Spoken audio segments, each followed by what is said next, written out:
In part two of the back-to-back reactions.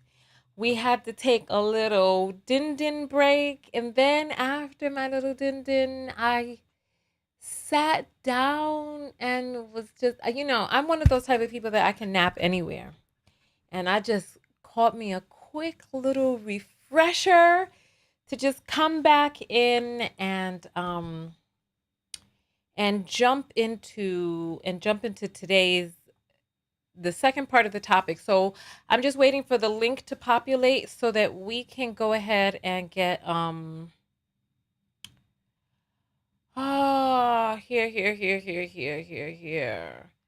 So that we can get the link and then get it out to the text notification squad. Welcome in.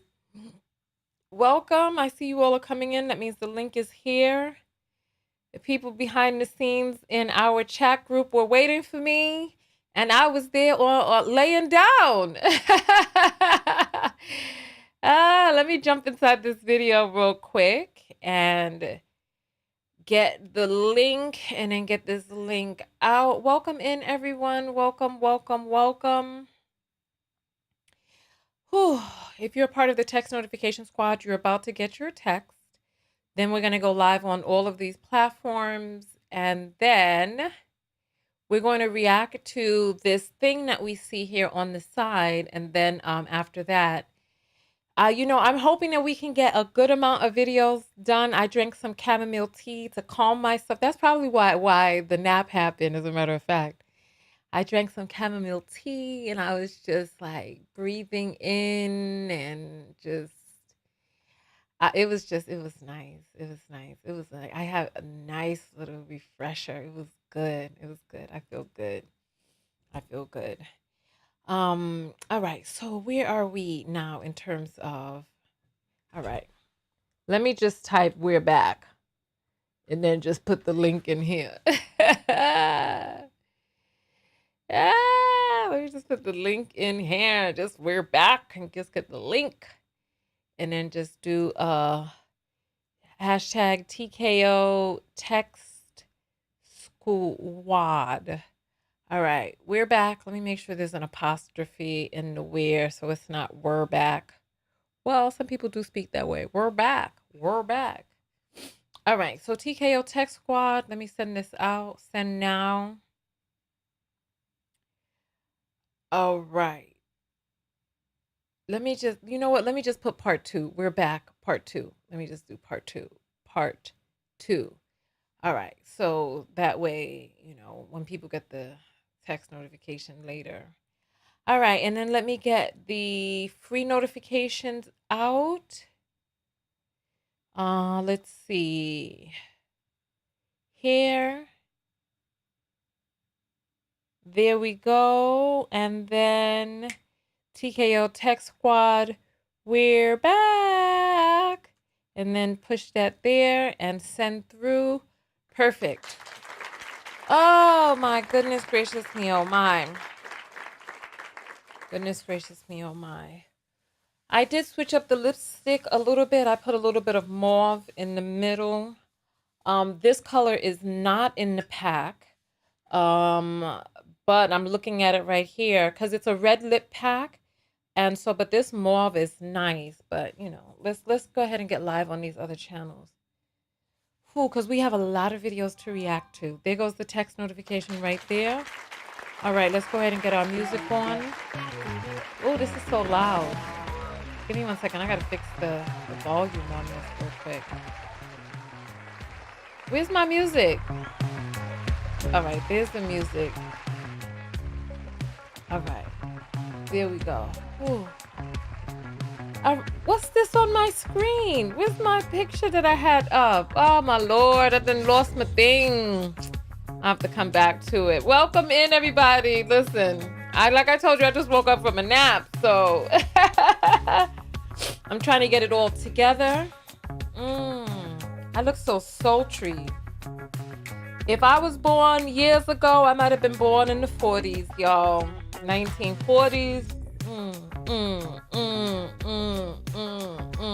But as a Black person, it's like you couldn't have even relished in the amazingness that happened in this country in the eras of past, because we just now starting to come into some awakening just now. All right, let's go ahead. Let's get it started. Let's get it popping. Let's get it popping. Let's get it popping. All right, let's get it. Let's get it. We are live on Twitch. We're live on Twitter. We're live on Facebook. We're live on LinkedIn. And of course, we are live on YouTube. Welcome, welcome, welcome, welcome, welcome. Hello, Knockouts. Tonya TKO here. And as you know, I'm a self-love specialist from TonyaTKO.com. I hope you learn how to love yourselves and one another. On this channel, we use viral topics as teachable moments for what self-love looks like in your life. And today we are reacting to viral topics back to back. These are the ones that get posted on my additional page, or my secondary page, which is TKO Clips. These also go up on TikTok and on Instagram. Kind of pissed me off. I got in trouble on Instagram for posting that Derek Jackson cult video. And I was like, look, I don't owe you platforms my content. And I just stopped uploading over there. I was like, are you joking? And then so I just stopped uploading. But these would typically be the videos that I would have uploaded over there. But, Anyway, so let's go ahead and get into the video, right? So this post came across. Let me get my camera right, because I am all the way up in the ether up here. Let me go. All right. Let me become my petite self again. Yes. Okay. So where's my? See, I be messing with things, and then I mess with them, and then they don't. There. Okay. Let's start again. All right. So this is an excerpt from Marilyn Frye's book she has a bunch of essays in feminist theory. And this part is so poignant that when you hear it, that a light bulb is going to go off in your head. So share this video, listen to it again and again until you understand exactly what it is that is being relayed.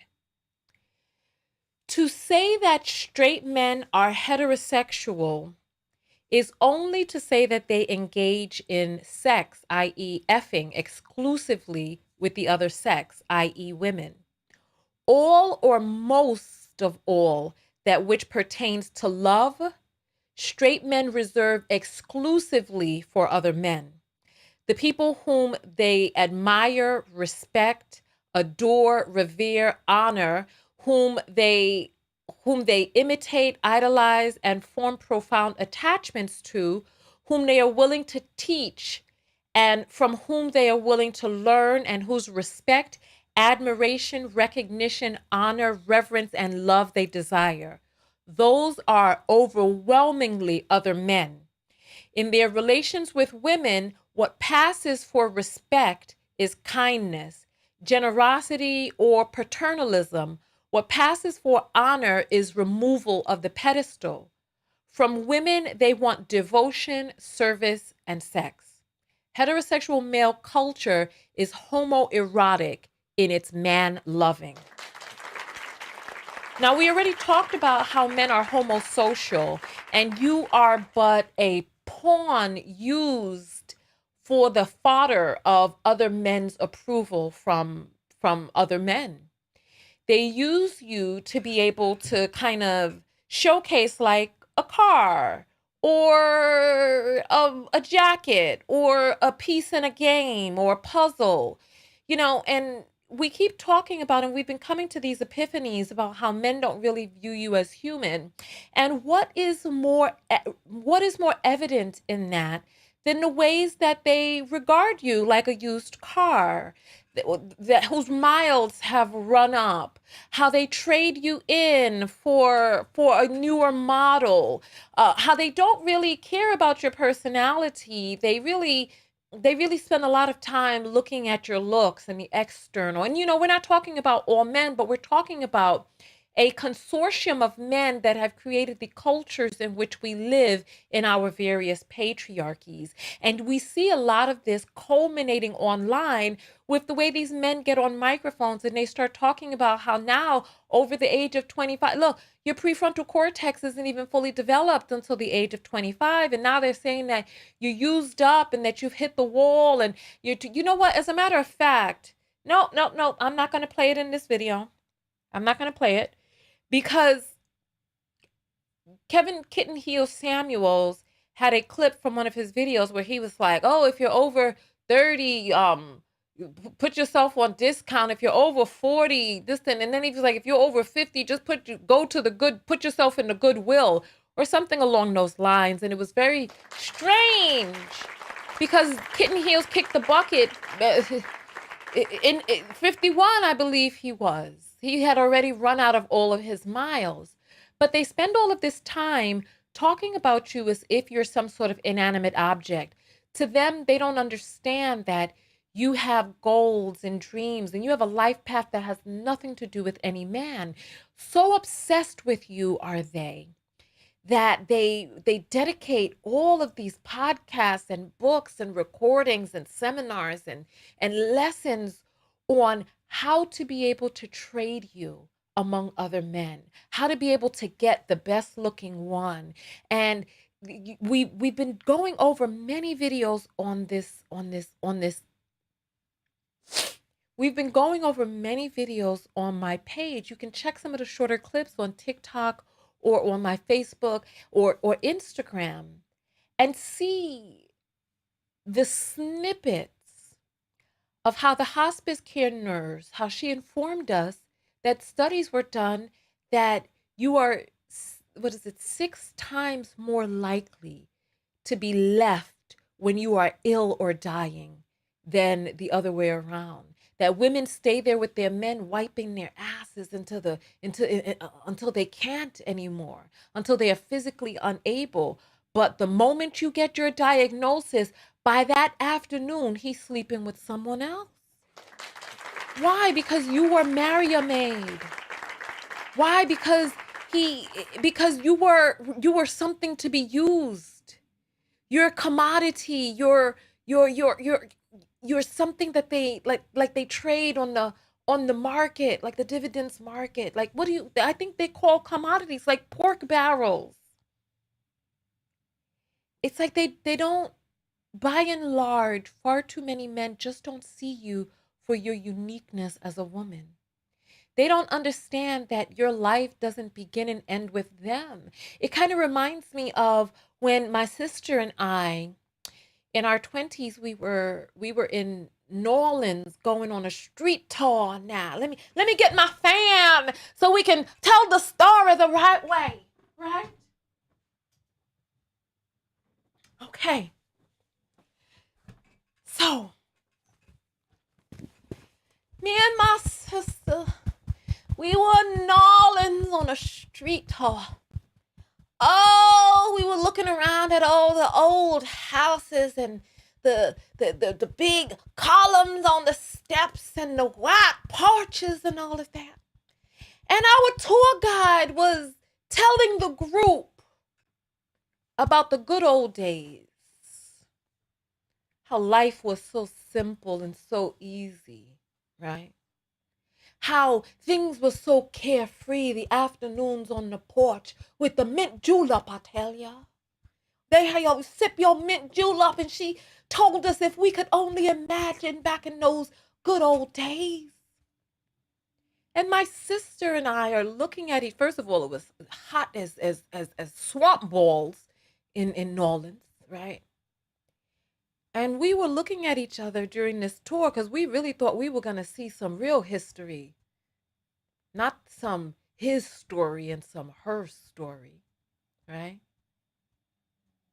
And we were looking at each other like, and we had to holler out. Those days wasn't good for everyone. We were like, those days weren't good for everyone. Yeah, it was so great back in the days, the good old days, when all these the people who were melanin deficient, all they had to do was sit back and everything was done for them. All the laundry and the cooking and the cleaning, and they had people waiting on them hands and foot, I tell you, right?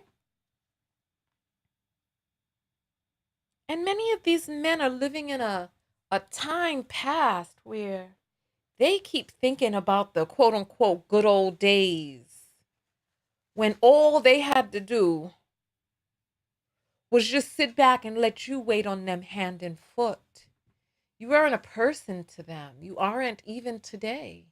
They don't regard you as a full human being. They regard you as a commodity to be used for their pleasure, for their comfort, for their convenience, until you are no longer able to be used. The did you know that the lifespan, the work span of an enslaved person, I believe what it is that I read was 7 years, that they would run the bodies down into the ground so viciously, like they would work them till the meat fell off the bones, like they dug up bodies from an enslaved person's cemetery, and they analyzed the skeletal structure, the nutrients, the muscle fiber, the bones, all of that. And from the back-breaking work, their muscles had ripped, like the shoulder muscles ripped away from the bone. That's how back-breaking the work was. But to them, to the melanin deficient people, it was the good old days. But women are waking up. Look up my video where we talk about how men are homosocial and pair it with this one where men are constantly showing you that they don't respect your contribution, even though girls and women outperform men in school by and large, pound for pound, grade for grade, so much so that the vast majority of people in this country who are now enrolled in college are women. We are outpacing them and they're not able to keep up. And they're like, hold up, wait. Check the video that I did on the most dangerous men in society. Check that video. I forget the name of the sociologist who was talking in that video, but check that video. And pair it together. Wake up. These lessons are meant to create the food for thought inside of you so you can start seeing and understanding what it is that we have before us. Go ahead and share this video. I will see you all in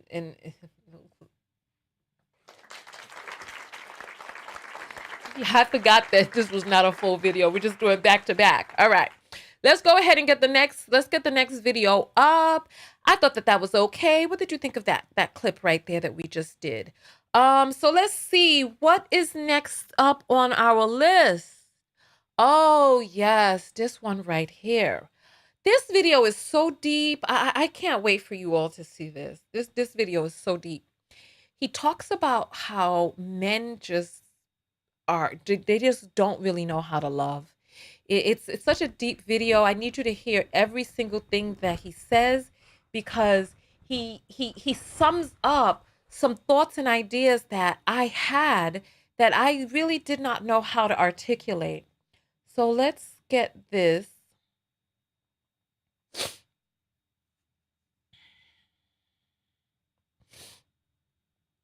All right.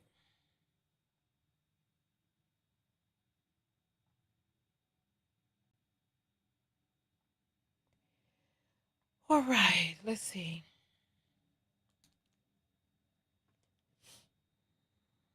Thank you, Kim. I appreciate that. Thank you to everybody who's here on time. I'm going to be checking the apples in a little bit. 2 have come in, so go ahead and get those through. I'll put the link is already in the description. It's $Tonya TKO, like you see here on this screen. I might just have to change this to a $ instead of an @ because I have to keep saying it anyway. So let's do, it is www.cash.app/$ Tonya TKO. And it is a verified Cash App account so that you know you're sending it to the right place. So that is TONYATKO. All right, let's get into it. Let's get into it. Here we go. As a woman, the majority of the experiences I've had with men are negative. In my entire life, of the thousands of men I have met, I have only met 2 men that I consider capable of forming a true love bond with a woman. And I only began counting myself within that number within the last 2 years. Given an hour talking to the vast majority of men, I could confirm that that man is not capable of forming a true love bond, and I will confirm that by asking that man questions about what love is. Men have no knowledge of what love is. This is how most men go about pursuing a long-term relationship. They are looking for a woman that they find very visually attractive. And then when they need to adapt to progress their relationship, their plan is to wing it. They may have in their head that as they need to adapt and make the relationship more loving, that the woman will instruct them how to become more loving, while not accounting for the fact they don't respect the opinions of women. Women, however, for the most part, are students of emotional dynamics in relationships. They follow celebrity relationships. They watch movies, TV shows. They read books about relationships. They play The Sims and emulate relationships. A woman is looking for the pleasure of a long-term loving bond with another human. Back when I was dating, every woman I dated said they'd never met a man like me before. And I consider that version of myself 1,000 times worse than the person I am today. But it was based on the simple fact that I was interacting with them like a real human being. I was not looking at them and trying to figure out how I get them to take their clothes off and have sex with me. It wasn't even in my mind. I had a genuine curiosity and fascination about who they were as a human, and they had never experienced that from a man before. For a man to be capable of a love bond, he must first be a good person. And I don't mean you have set yourself up with the image of a good person. I mean your thoughts must be the thoughts of a good person. So if you're at home watching porn that you wouldn't watch if your wife or girlfriend was in the room, you're not a good person. If you're chatting with girls on TikTok that you wouldn't chat with if your girlfriend or partner was in the room, you're not a good person. You must have empathy for what their feeling on the matter would be to protect the environment that love can grow in. Men will say that women nowadays don't deserve love because they want a man to be a certain height or have a certain amount of money, without asking why is that the requirement from the woman. These are the attributes of a man who might be capable of creating a safe and protective environment where love can grow. Above all else, a woman wants to feel true love in a relationship. If you show yourself capable of creating an environment where love can grow, everything else you think that woman is judging you about will fade away. Ooh, okay. First of all, what type of accent was that? The thoughts, and I was like, is that Scottish? I don't know. But you know, it's sad that this is the image. That's the image. Or is he like Nordic? I don't know. But anyway, it's sad that this is the image of the men who are speaking sense online. And for some reason, the conversations that we're having in our community are by and large so primitive. I hate to say it. It's like we can't even get up Maslow's hierarchy with the stuff that we're talking about. It's like we can't even talk about being on a different dimension because the stuff that we're talking about in our community is so surface. There were some things that he said that I thought were so profound, right? I wanted to go back to something that he said in let's see. Okay. You know what? I'll just go through the video again. Is that an Aussie accent? That can't be. That can't be. Australian people don't sound like that. All right, let's see. Because there's some, I want to respond to the things that he was saying in the My entire video. life, of the thousands of men I have met, I Thousands. have only met 2 men that I consider capable of forming a true love bond with a woman. And I only began counting myself within that number within the last 2 years. So this is a man who is talking about how he's spoken to thousands of men. But these men will gaslight you about how you should have chosen better. First of all, they want to choose you younger and younger when you know less and less of what to look for, right? And then say that you should have chosen better. Like, how does a 16-year-old know what to choose? I mean, because if you leave it up to people discussing R. Kelly, even a 16-year-old is grown and fast and knew what she was doing above and beyond some damn 55-year-old man who has spent the last 40 years perfecting his predation.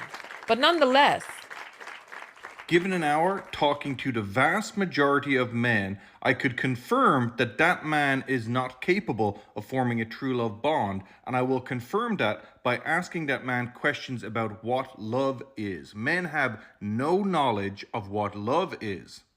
This is how most men go about pursuing a long term relationship. They are looking for a woman that they find very visually attractive. And then when they need to adapt to progress their relationship, their plan is to wing it.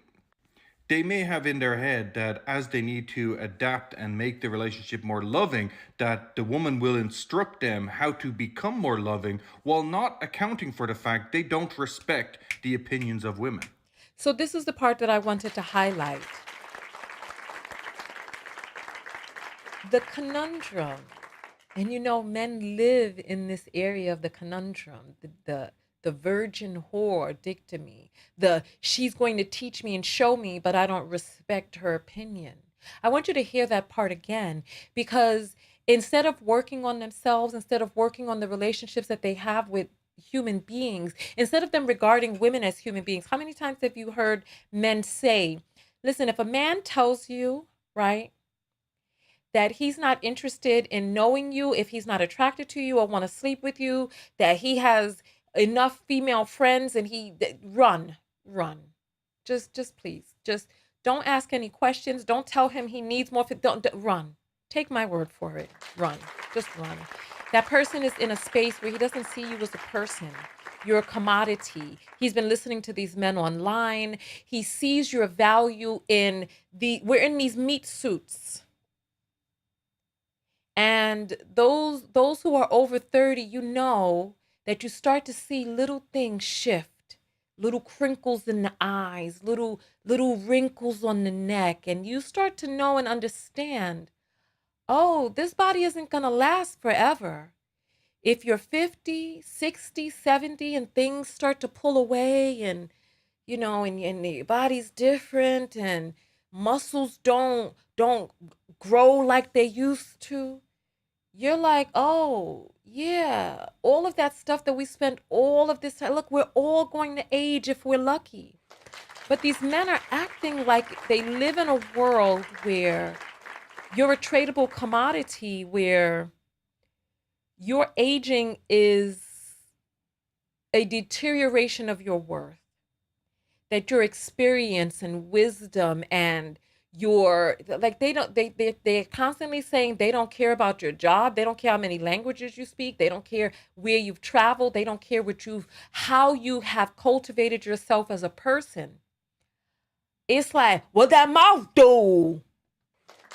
It's like, this is what I'm saying, the conversations we're having are primitive, because the people who are shifting the world, let me tell you something. I saw the most amazing thing. Go look up Chat GPT, I believe it's called. Yo, we are not prepared for the next iteration of what is to come upon us. And we've spent so much time, and the pick-me's are going to be at the damn end of the litter, because I'm telling you now, AI and what's about to come down for us, we are not prepared, especially judging by the types of conversations that we're having online. People are still talking about the surface. First of all, women are natural born leaders and we lead well. There's a book called The Athena Doctrine that talks about how women-led companies are the best companies in terms of profit, output, income, morale, all of that inside of the business. The resource of humans are cultivated much better under women-run companies. But we are constantly being led by men who are surface and who are short-sighted and who do not see the bigger picture. And we are being led into these foolish conversations that are not preparing us for what is about to come down upon us. If you've heard of Chat GPT, I believe that's what it's called.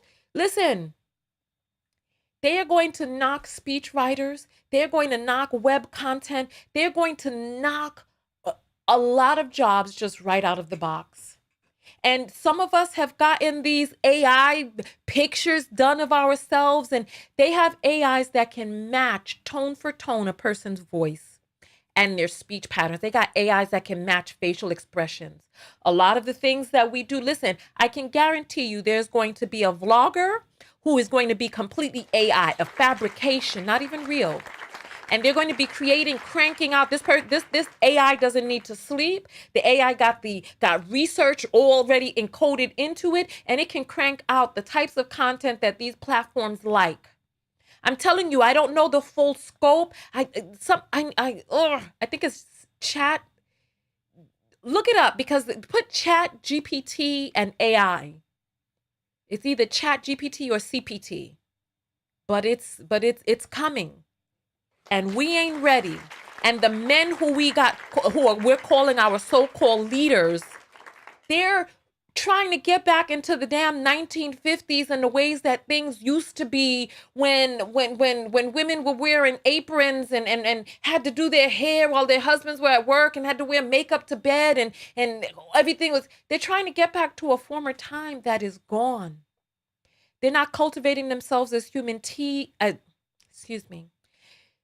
not cultivating themselves as human beings. They're not cultivating their minds. They're not figuring out how to catch early, get on the wave of this next iteration of technology that is coming down upon us. Because these people talking, listen, in 2020, we're going to get back to the video, but in 2020, I'm sorry, no. In 2018, 40% of working age Black males were not working. This is according to blackdemographics.org. They didn't work. They earned no income at all. This was before the pandemic. Only 13% of Black men earned $75,000 or more. Only 13. No. Or was it 50,000? Damn it. I hate when I don't remember these numbers. We'll just say 75%, 75,000 or more. Only 13% of Black men earn that. So all these men running around talking about their high value this and high value that, when that Chat GPT get down on their ass, you're going to see who's earning what, because we need to start figuring out, how do we earn a living in this world that is coming upon us, this new iteration. Listen. Let's go. Let's get back to the video. Sorry. Why am I apologizing? No, that was some good stuff we just finished speaking. That was some good stuff. I'm on a roll. All right, let's go. Women, however, for the most part, are students of emotional dynamics in relationships. They follow celebrity relationships. They watch movies, TV shows. They read books about relationships. They play The Sims and emulate relationships. A woman is looking for the pleasure of a long-term loving bond with another human. Back when I was dating, every woman I dated said they'd never met a man like me before. And I'm sorry, somebody's saying 40K. The average income of a Black man in the United States of America, I believe, is $41,000 per year. And that is including people who are earning more and people who are earning less. That is not the median, because remember, millionaires are going to pull that number up. I saw another thing that said that they were earning like $22,000 a year, just a few short years before that. So you have to take into account that they're not making the money like they say that they're making, and they're on the internet crying, wanting you to lower your standards. That's what this is all about. Chat GPT. So I was right. Look it up. If you haven't heard of it, know that you heard it here first, because all of us are going to have to figure out How do we make our way? Because this technology is not going to wait for you, and it ain't going to wait for me. It's going to come down on our ass, and those who are ready are ready. Those who can swim will swim, and those who are going to sink are going to sink. Let's continue. I'm saying 40% did not work at all. They didn't work at all. Listen, let's go forward. Consider that version of myself 1,000 times worse than the person I am today. But it was based on the simple fact that I was interacting with them like a real human being. I was not looking at them and trying to figure out how I get them to take their clothes off and have sex with me. It wasn't. You see, and this is another thing I wanted to bring mention to. By and large, far too many men, their only reason for communicating with a woman is because because they're sexually interested in her. They stand outside on the street corners in New York, hollering at women who walk by. I was going to say past and by at the same time, so it came out as pie. They, they're standing on the street corners in New York, hollering at women who walk by, thinking with their lower regions. They don't see you as a human being that's interesting and has hobbies and idiosyncrasies. They don't see you as that. They see you as something to be conquered, something to show off to their friends, something to use and wipe their ass with like a damn tissue and then flush down the goddamn toilet once their friends see. And they just want to get badder and badder bees so that they can show, oh, look, I could wipe my ass with this bad of a bee. And then throw you away. They don't take the time to really become interested in you as a person, because then they call it the friend zone. There's no such thing as the quote unquote friend zone if you are really truly interested in being a person's friend. There's no such thing as the friend zone. The friend zone is some term that came up, some term that was invented by entitled men who were upset that in exchange for their friendship, that you dare gave them friendship and that you didn't give them pity pussy in return. Oh. It wasn't even in my mind. I had a genuine curiosity and fascination about who they were as a human, and they had never experienced that from a man before. For a man to be capable of a love bond, he must first be a good person. And I don't mean you have set yourself up with the image of a good person. I mean your thoughts must be the thoughts of a good person. So if you're at home watching porn that you wouldn't watch if your wife or girlfriend was in the room, you're not a good person. If you're chatting with girls on TikTok that you wouldn't chat with if your girlfriend or partner was in the room, you're not a good person. You must have empathy for what their feeling on the matter would be to protect the environment that love can grow in. Men will say that women nowadays don't deserve love because they want a man to be a certain height or have a certain amount of money, without asking why is that the requirement from the woman. These are the attributes of a man who might be capable of creating a safe and protective environment where love can grow. Above all else, a woman wants to feel true love in a relationship. If you show yourself capable of creating an environment where love can grow, everything else you think that woman is judging you about will fade away.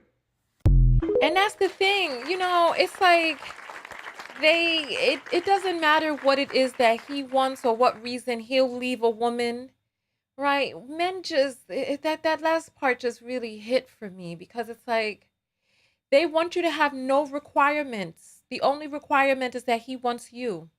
That you should be like a doll laying in some factory plastic somewhere, just waiting for him to come along so that he can just charge you up, so that he can marry a maid and a sex doll, so that you can just come up out of the plastic. Yes, master, what can I do for you? And it seems like they would be happy with that. Far too many would be happy. Don't speak the language, even better.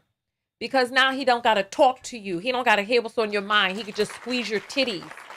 It's like, it's ridiculous. They want you to have no requirements whatsoever. They just want you and you want them. Anyway, I thought that was really poignant. Men don't know how to love. What are your thoughts on that right there? Is he on point or is he off? But listen. Yeah. All right. Let's see what else we have here. I got to go faster than that. I got to go faster. I don't know what it is today. I'm going so slow. I don't know why. All right. So okay. Do I want to do this, the stay-at-home mom thing. Do I want to do that? Ah, you know what? Since we were talking about it, let's go ahead and play this white passport, bro. Let's go ahead. Should we do the? Let's do the one on YouTube.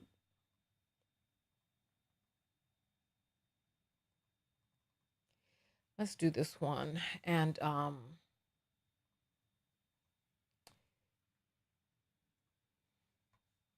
since we're on this topic anyway.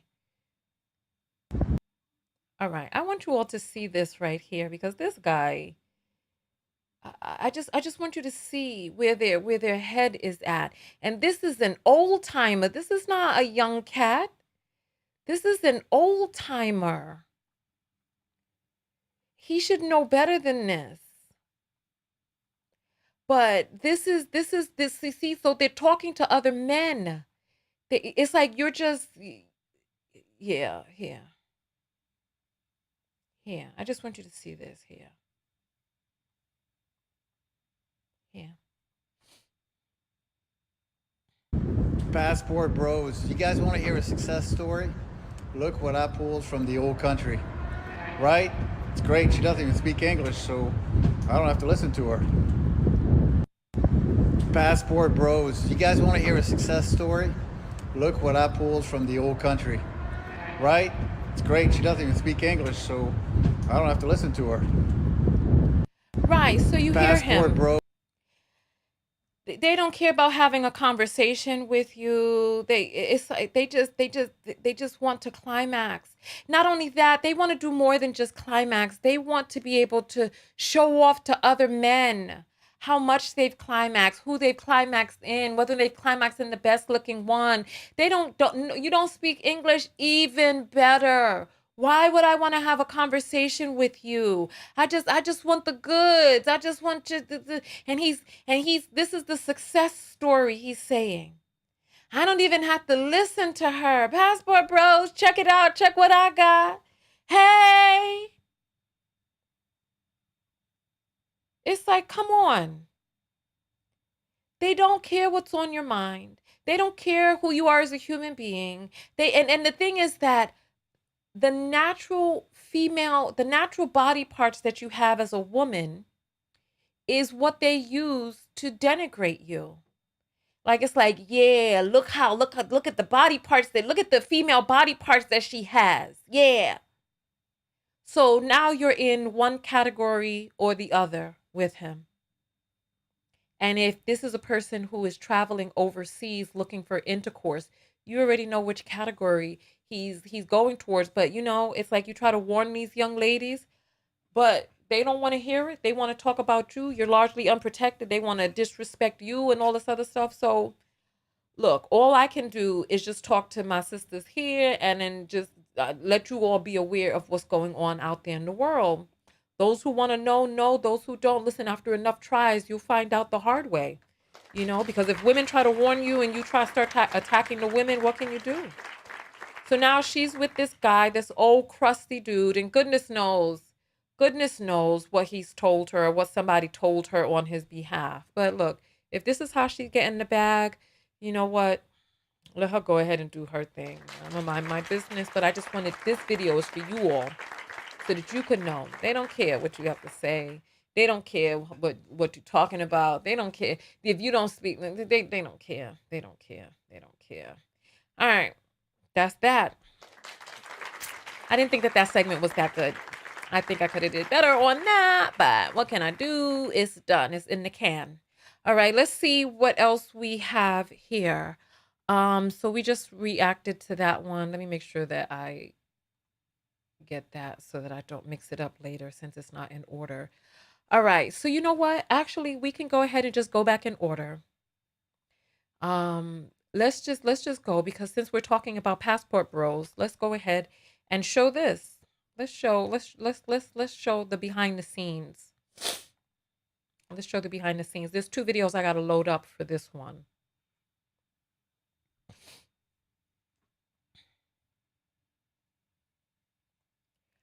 All right. There's actually a few different videos I have to load up. Give me one moment.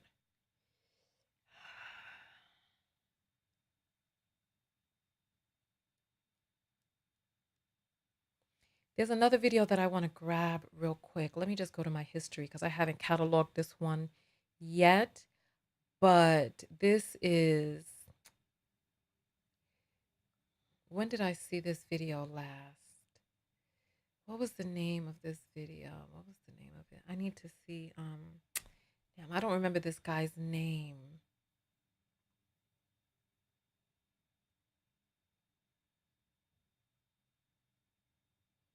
Mm, mm, mm.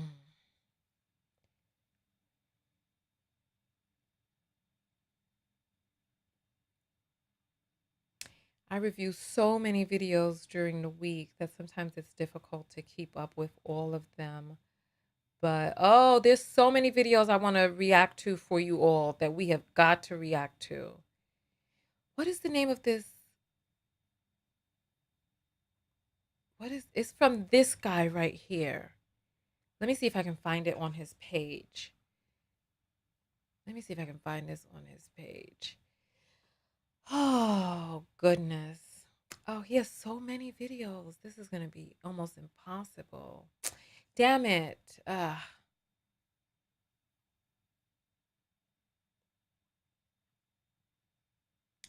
right.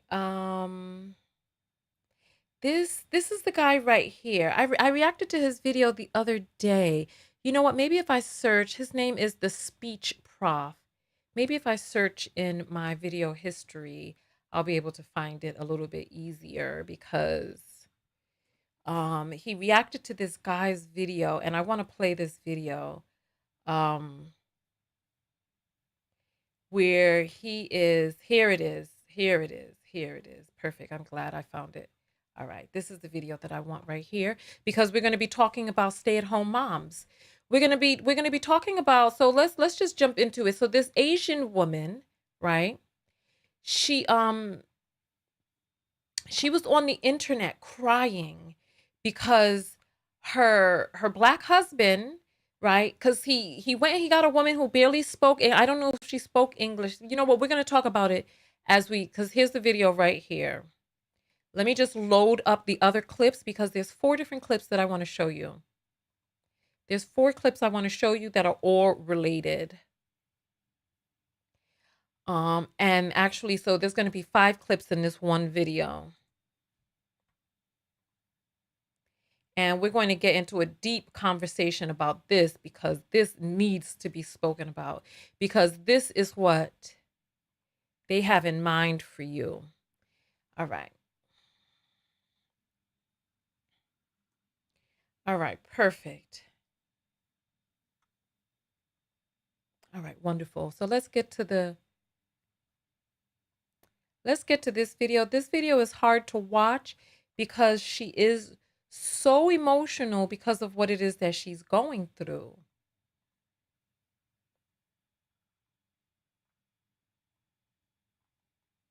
All right.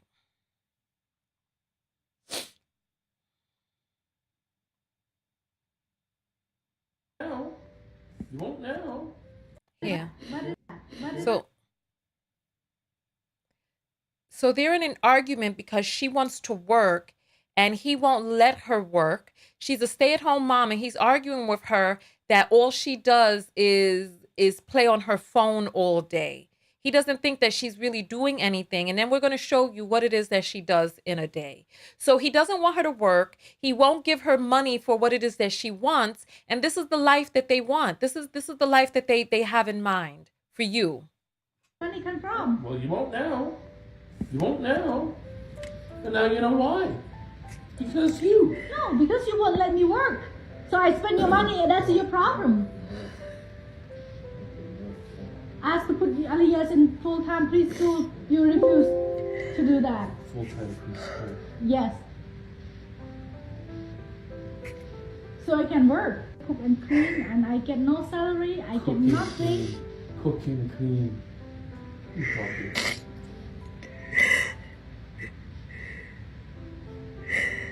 What did I do? You don't do anything. That's your problem. You know, we have some, we just, this is unbelievable.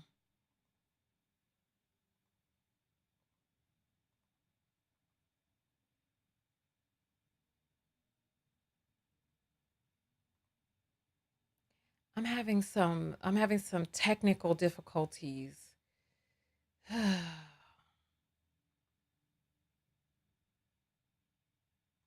This is unbelievable.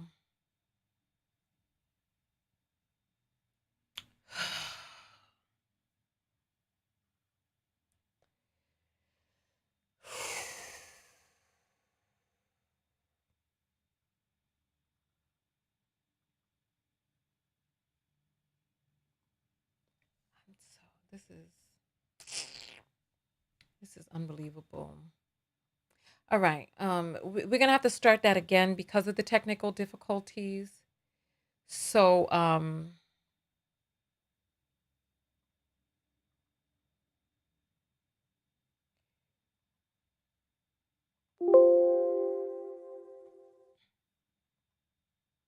give me 1 second.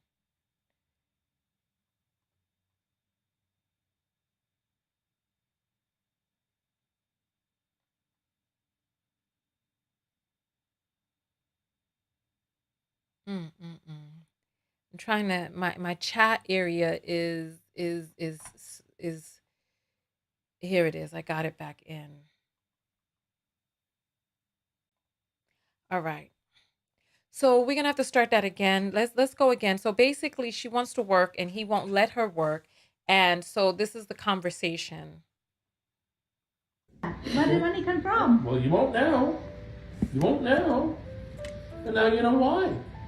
Because you. No, because you won't let me work. So I spend your money and that's your problem. Ask to put the Aliyahs in full-time preschool. You refuse to do that. Full-time preschool. Yes.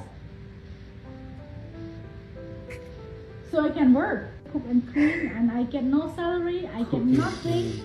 Cooking and clean. You talking.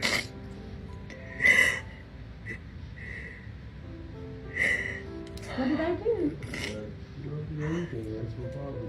Really? Sit around and play with your phone. Thank you. I appreciate that when you It's not speak. true? Yeah, it's true. Yeah.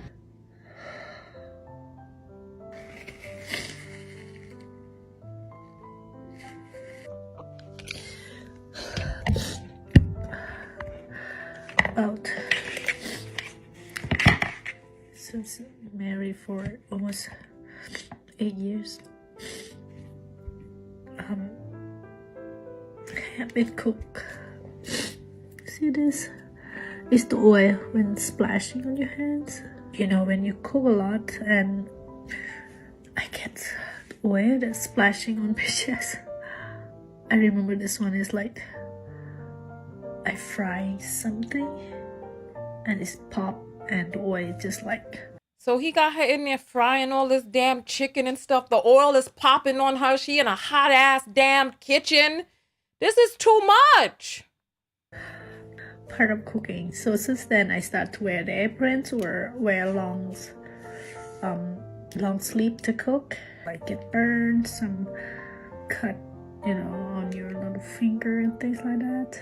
It's a little thing that someone might never see because they got home, food is ready, the house is clean, the laundry is got put away.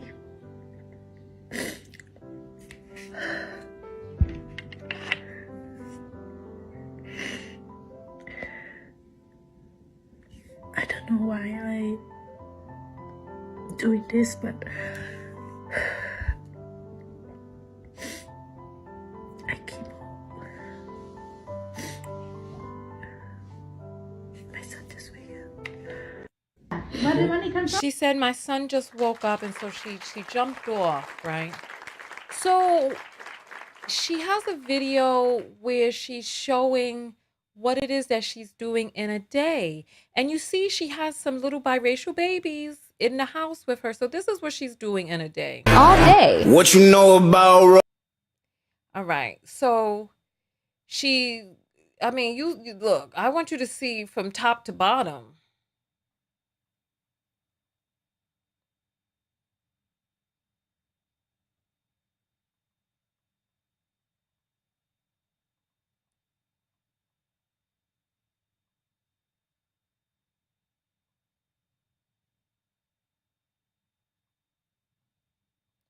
So you see, she's doing the dish, taking all the stuff out the racks and wiping all the everything sweep up off the floor and putting all the toilet away in the cribs and taking all the sheets and all this stuff. Like in a hotel. This looked like a hotel. Like she's taking the rug and scrubbing down the rug and having to shampoo it out and let it dry outside and come back in. And then look, she's making him gourmet sushi meals and stuff that look like he at a restaurant. And he went to another country, found himself a married maid. Now he got this woman trapped up inside the house with two fluffy-headed little brown-skinned kids, and she can't go nowhere.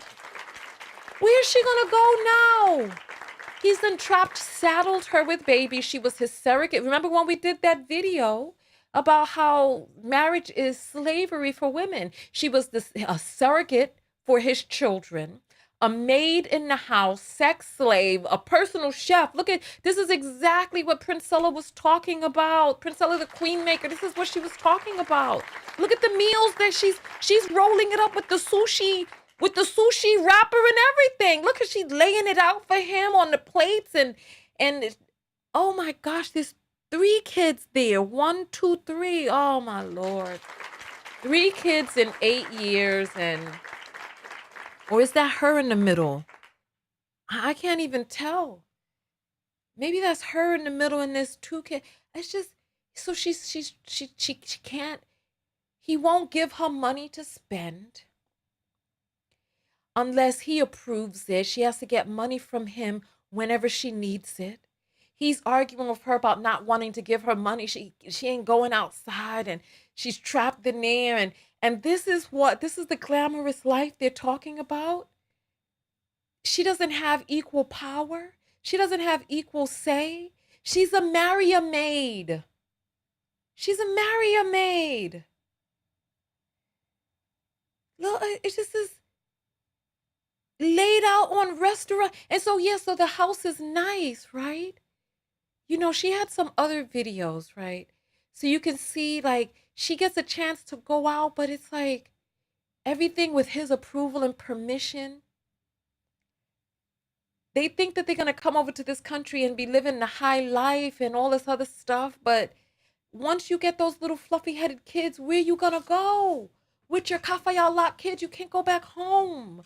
The Asian men, what are they going to do with you and 2 brown-skinned babies? Well, where are you going to go? Where is she going to go? There's another video of a white woman doing a what she does all day, stay-at-home mom video. I wanted us to take a look at this too. I just want you to see what these women are doing during the day. This is a woman, she has, this is just a regular stay-at-home mom. We don't know what her financial situation is like, but I just want you to see what goes into this. Look. So. But Jay must Show your bedroom door, I guess. quietly.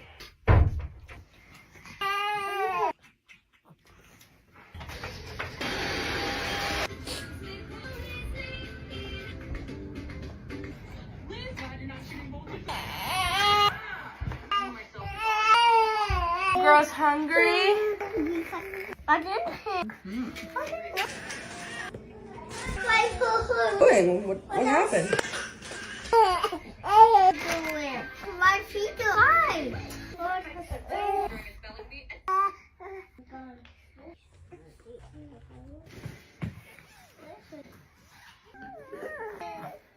are you so sad?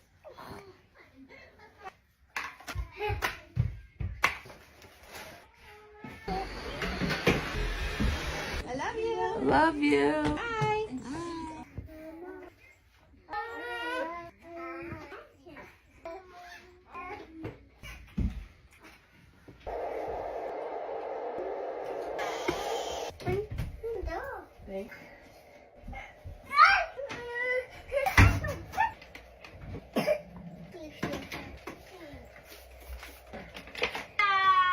Buddy, are you pooping? No.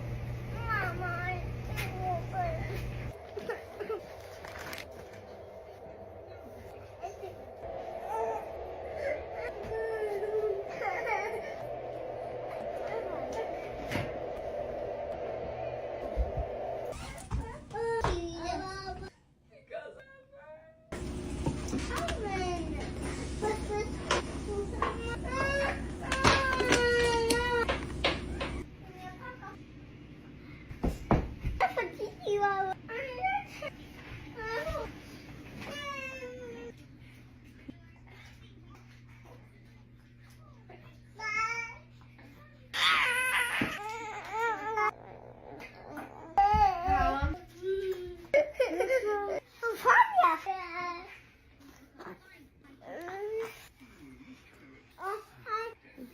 Oh my gosh.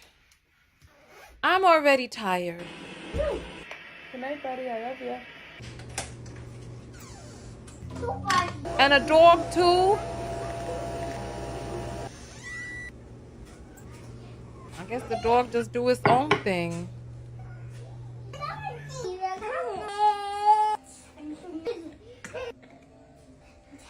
Can you get me my phone? Right there, buddy. It's right there. Right there. Can you bring that to me? I can see. All right, and there we have it. She ain't even got to the cooking and the cleaning up yet. All of that is, look, and then people insult.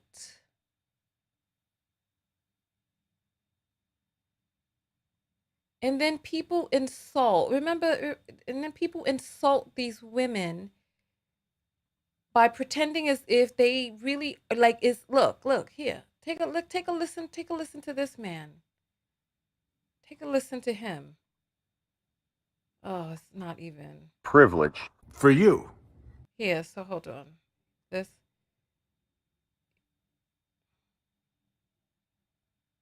Being a stay-at-home mom is not a job whatsoever. It's a privilege for you. You're right. It is a privilege for you. I was laid off of work for 4 months and I had to stay home, and it's the easiest I've ever done in my life. I think it's important to stop the video here and point out that from what I gathered, this guy is single and without children. That's the comparison he's basing this on. In fact, I got bored. I can do all the daily responsibilities that come with taking care of a house in no time. And then other than that, all you have to do is watch your kid. Is that it? You just got to watch your kid? Single man living in a studio apartment who thinks that wiping his own ass and taking care of himself by himself gives you authority to tell parents, and specifically moms, how easy it is to raise a child effectively? Being a stay-at-home mom is not a job whatsoever. It's a privilege. And then we have men like that who think that it's a privilege, right? Who think it's a privilege for you to quote unquote stay at home doing all of this work. I think it's important for us to watch the next video, because the next video goes into how to have an effective stay-at-home mom relationship with a outside of the house working parent. But how dare he disrespect the contribution of what the women are doing at home, the household engineers, the people who are keeping everything running and raising the children and keeping the house clean and doing all of this nonstop. And the crazy part about it is that they have them doing it 24 hours. These men are not even getting up in the middle of the night to assist with the children. They come home and they just think that it's just your job, like you're a robot, an Autobot, and you're supposed to continue to take care of the children after they get home from work. There's no break, there's no reprise, there's nothing. It's just indentured servitude where you're not paid. There's no, and then they think that paying the bills for the household is a privilege to you, the household that they live in, mind you. So if they were living in the house without you, they'd be paying these bills, right? Now that you're there, right, you're taking up a portion of the house, and then as the surrogate mother, you produce children for him that are also taking up a space in the house. And somehow now they're switching it into how you have done nothing and you're not even worthy of being able to stay in the house in which you work, taking care of his legacy and his offspring and manning and maintaining the house. He doesn't even want to be able to get you any help. And you heard the man who was looking for a husband. If he had a husband, he would hire a cleaner. If he had a husband, he would shell out more money for the things that would make the house run smoother. But if he had a woman, he wouldn't shell out the money for a housekeeper because she's the damn maid. Marry a maid. That's what they look at as marriage as. Marry a maid. What are your thoughts on this and that whole scenario and the disrespect that stay-at-home mothers receive when they're doing the job 24/7 of other people. Oh God. When they're doing a nonstop job and they just think that it is your privilege to do that. Ugh. Anyway, and then with no help, ragged and tired, they still want to climb on top of you at night because they're refreshed in the morning because they didn't wake up in the middle of the night. It's unbelievable. It's unbelievable. Let's see what we have up next.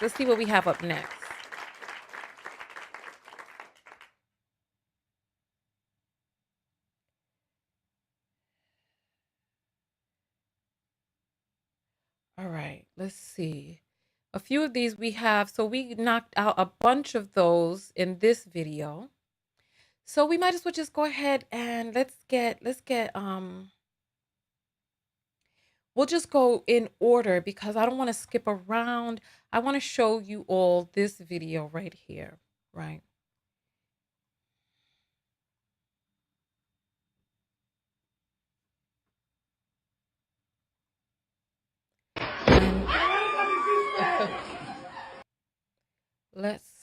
Sorry, I want to get another video up so that I can play them back to back because both videos speak to the lack of control, lack of impulse control that many of these people are exhibiting. This is the YouTube short here. That's too loud.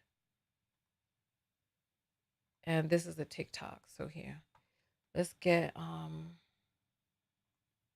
oh, we have to read the apples. All right. So, so you know what? We're going to read the apples after these two videos. So go ahead and get them in. It's $sign Tonya TKO, just like you see at the bottom of the screen right there. So this is a guy who, look.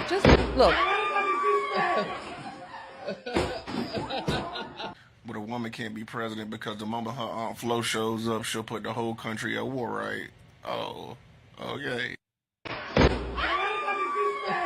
So this guy is upset about, he's a Cowboy fan. He done bust up his TV. And so these are the people that they're saying are not emotional. If that ain't emotional, then I don't know what is, honestly, because that was a mess right there. And then this young man right here, take a look at this.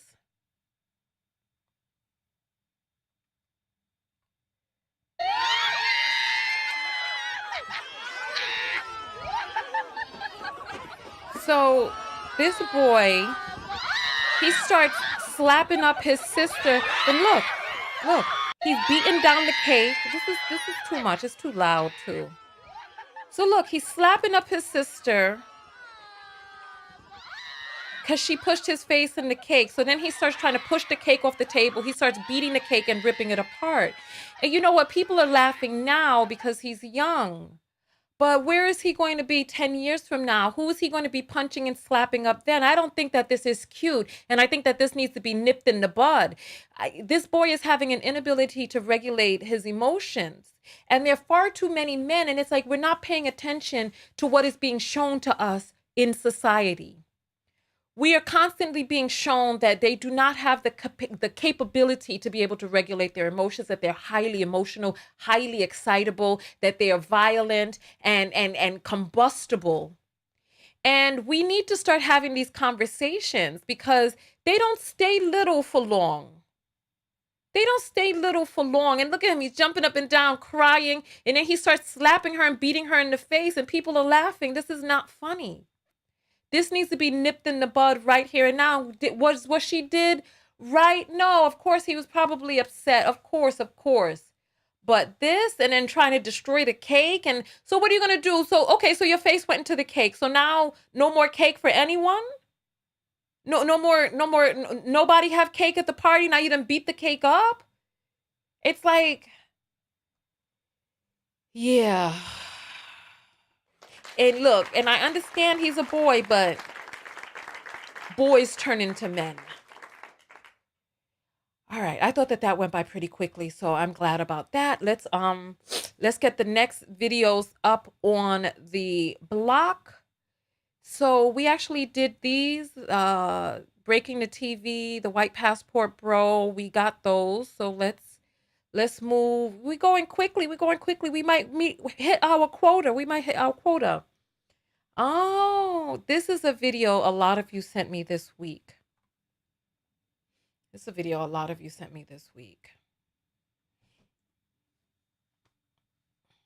Oh, wait, what's this? Something like if TikTok was cracking. Oh, this is the angry biracial. I was not expecting this. Oh, well, let's get into it. I thought this was a different video.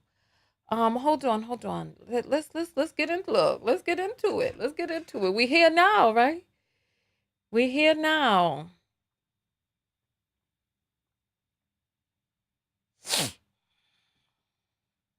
Something like if TikTok was cracking at your angry biracial, man. Forgive the noise in the background. It's late.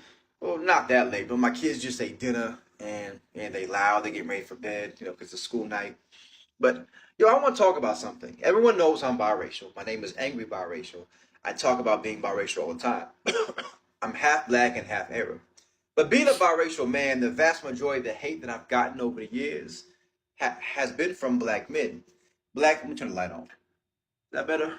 Okay, black men are always the ones that want to tell me that I'm not really black. Black men are always the ones who want to say, you ain't black enough, you can't say this, you light skinned and you was in the big house and all this other stuff. Most of the hate that I've ever gotten growing up in the black community as a biracial person has been from black men. So I find it really amusing, that these same black men that want to hate on me for being a biracial man support the passport bros. The passport bros, right? They want to go overseas, sleep with foreign women, and what's going to be the outcome of that? Not black kids, according to them. It's going to be more biracials like me. So how can you hate biracial men like me, a biracial person like myself, but then you want to go create a biracial person? And what a lot of these black men understand is I am the product of a black man. I'm a product of a black man. And when it comes to black men, most of us biracials are created out of self-hate, because a lot of black men hate themselves and hate their women so much they can't stand creating a kid that looks like them. When that black man looks in the mirror, he doesn't like the black face that's staring back at him. So the only way he can change that is create something that he'll be proud of, create something closer to whiteness that he envies. And there's a biracial kid, that is us. And that's a hard pill to swallow, knowing that, of course, my father was the whole different story. I did a video on that earlier, but that's a hard pill to swallow for a lot of us biracials to understand that we won't create it out of self-hate. We'll create our love. We'll create it out of self-hate, it's different with black women because black women don't have a lot of options in black men anymore. So that they're branching out. They're going over to other men that will support them, that will love them, that will take care of them. That will protect them like they deserve. Black men, they do it because they hate themselves. Like, my wife's a dark-skinned black woman, right? And she said that the most hate she's ever gotten is from black men. Black men are always the ones that say, hey, you look pretty for a dark-skinned girl. Black men are always the ones bringing up how dark she is. Something like if TikTok was cracking at your angry biracial, one thing that I think he doesn't get, and you know what? Go ahead and check him out on TikTok. But there's one thing that I think he doesn't get. They want to make daughters. It's a part of their sick internal fetish. They think that the white man is so beautiful and that lighter skin is so beautiful that they want to create something beautiful. But remember, they have that self-hate because they're not white men. They have that self-hate because they wish that they could be like Massa. If they could snap their fingers and have white skin and have all of the privilege that comes along with it, best and believe they would. But so many of them would want to keep their lower extremity, their member, right? And just be able to have the white skin and be able to use that as well. But then the conundrum. They don't want to make biracial boys.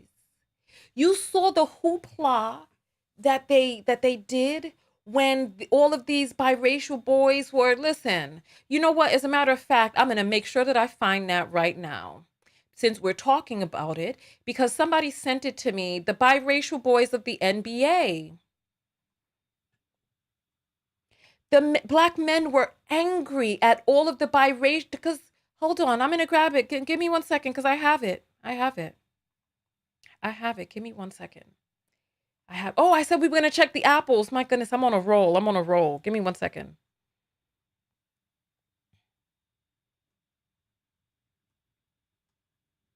I just have to log in, and all I have to do is search in my inbox for the word NBA, and I know that it's there. NBA, because someone sent it to me. Oh, come on. Here it is right here. Here it is right here. Oh, the video is deleted. They deleted it. Why did they do that to me? Why did they do that? Wow, they deleted the video. Oh my goodness, why did this happen? All right, let me see if I have any others. Damn.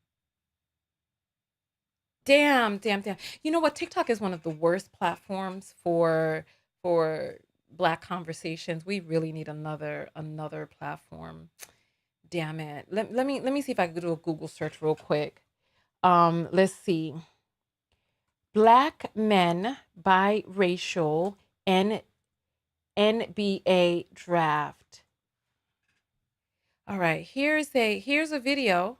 It says black men are upset. Let's see if we got it here. Let's see. This is a 2-minute 40-second video. Let's see if we could get this up. I haven't watched this video. This is my first time, so let's watch. All right. Black men are furious with 2022's NBA draft. Let me turn off this music, right? Okay, so here. Let's see if we can read this. So the issue is, so they are angry at Black women, at themselves. They want to make the idea of beauty in the white man's image. They don't want to make biracial boys. This is why you don't see videos of them with their little biracial sons dancing. You see the videos of them with their little biracial daughters dancing and combing their hair. Well, have you ever seen, I haven't seen any videos of a Black man taking his little biracial boy to the barber shop. I haven't seen any of those. Let me show you how proud I am taking my boy to get his curly hair cut at the barber shop. I've never seen it. Never. So here, before y'all start complaining, Black men are only 4th out of the 6 main minority groups when it comes to marrying out. What are they talking about? In half of them have white. National Beige Association. It's right. Oh my gosh, it's on the screen, but it's cut off. There's a lot of players with Black fathers and white mothers tonight and tweet. National Beige Association, they call them. They put up Umar Johnson's face. They were so upset. They were so upset at the biracial men taking their place in the NBA. Football draft looks similar. They were so upset because it's like they want to create a new species of better looking women that have the white men DNA in them. But now, so you see what they say, man, I miss the NBA players with dark like Michael Jordan. I mean, no one's surprised, but damn. Does this mean Black race will disappear soon? Well, I mean, they're wiping themselves out. Entire league look like Corbin Blue. I hate that this is true, LMAO. But they're doing it. It's like I don't know why that little Black girl was in there. All the black athletes of the 80s and 90s ended up with white women. The kids of those black athletes who ended up with white women are also going to end up with white women. By 2050, the league is going to be filled with white men who are 25% black, full circle. They never wanted the black men in the NBA anyway. So now they're going to have these men with a little bit of the black DNA, the cultivation of their black athlete fathers, hopefully. And black men are pushing themselves out. The thing is that they know that they will be replaced. They know that they will be erased. This is why they have such animus towards their biracial sons. This is why. Because they themselves want to be white deep inside. And their biracial sons are able to accomplish something that they can't. Small time, they are going to be turned to the mulatto league.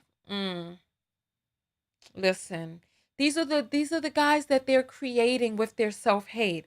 Hold on, I thought mixed race was seen as black in the U.S. What happens when you use the one drop rule? I mean, you can read these for yourself. But this says NBA players in 10 years. Well, that's what it's going to look like. But this is the thing. These men are constantly trying to wash themselves out through reproductive. Do we want to use the big G word for genocide? It's like they want to wash them. Is it a genocide? Though I don't know. But yeah, but this is what's happening, and they're upset. They don't know how to deal with it. They're having conniptions behind the scenes. But yeah, this is what it is. This is what it is. And you know what's going to happen full circle. You know what's going to happen. You know what's going to happen. We're going to be right back where we were in the 80s when light skin was in. And black men have made themselves the face of, well, dark-skinned black men are making themselves the face of violence. They're making themselves the face of being baby fathers because these boys are going to get with white girls. Watch, because these white girls, they know about their bag. Look, it is what it is. So dark-skinned black men are making themselves the face of degeneracy. All of the news reports that you see, the men that you saw beating Tyree, the people that you see acting deviant. These are dark-skinned black men. They're breeding themselves out. They hate themselves and one another. They're killing each other at a rate of 1 every hour. In 2020, a black man was murdered by another man every hour, well, almost every hour, 23 a day. And I'm sure it has increased from there. So they're wiping themselves out through violence. They're assassinating their image in the media. And then they're breeding themselves out through self-hate. Pretty soon, black men, dark-skinned black men are going to become the face of poverty. They're going to become the face of diseased dick. They're going to become the face of violence. They're going to become the face of degeneracy. They're going to become the face on the news and the media. They're not going to, and all of these men, and even the ones who are, they're happy with because maybe they had a daughter, so they stuck around since they had a biracial son. They were like, oh, they wanted to have all girls, but since the boys slipped in there, they stayed in the family. But if it had been all boys, who knows if they would have stayed. Right? So they invest in those families. Those light-skinned kids are going to become the elite. The biracial kids are going to become the elite. And the dark-skinned black men, listen, they're going to become the face of hunger. They're going to become the face of HIV. They're going to become the face of homosexuality and down low. They're going to become the face of problems in the society. They're going to become the face of all things that are undesirable in society. And other black men are doing that because they're participating in activity that's getting their mugshots put on the front screen. They're unaliving women at a rate of every 4 hours, every 6 hours, 4 a day, according to the FBI's data. And they said that the data needs to be updated because it's even more than that now.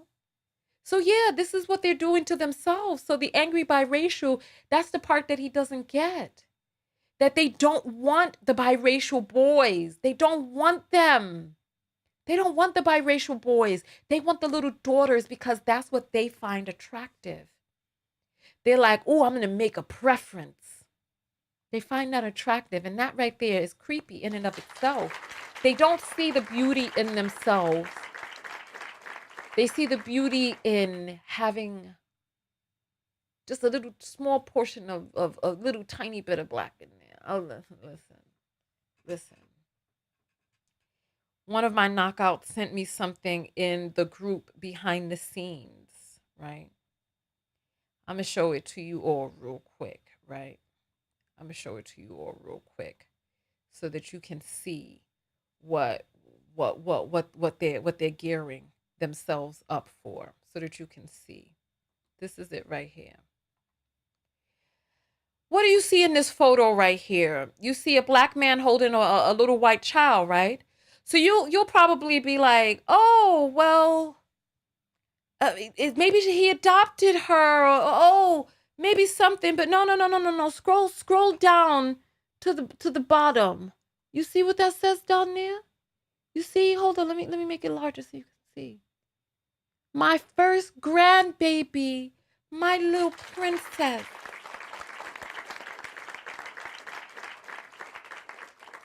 This is what they want. They want to erase their blackness. They want to erase the womb that can create a black man. They want the womb that can make a white man. He wants to erase himself. Look. I want you all to pay attention, because once I said it, you'll start to see what I'm saying. Take a look. Take a look and see about how they fetishize their mixed daughters. And then now look. Now they're at the time that they got granddaughters that look fully white now. And now they've accomplished their dream. They've erased themselves. They want to erase the womb that can create black men.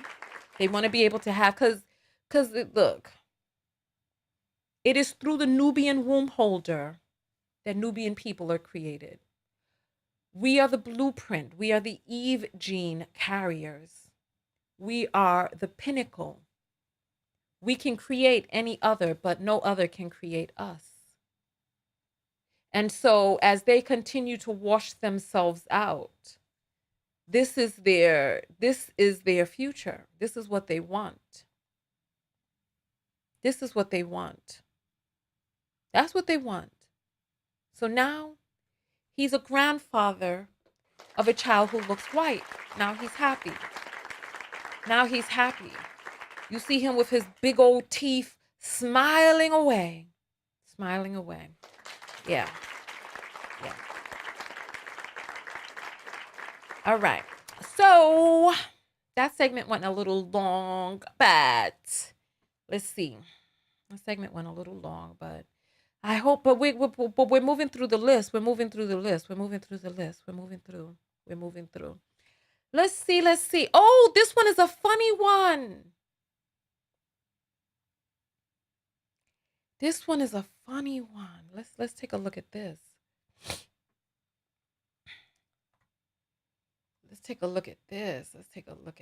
This one is, I love this one right here. High value man exposed, right? Because these men are up here on the internet talking, right? They're teaching you and telling you what you need, right, to get a high value man.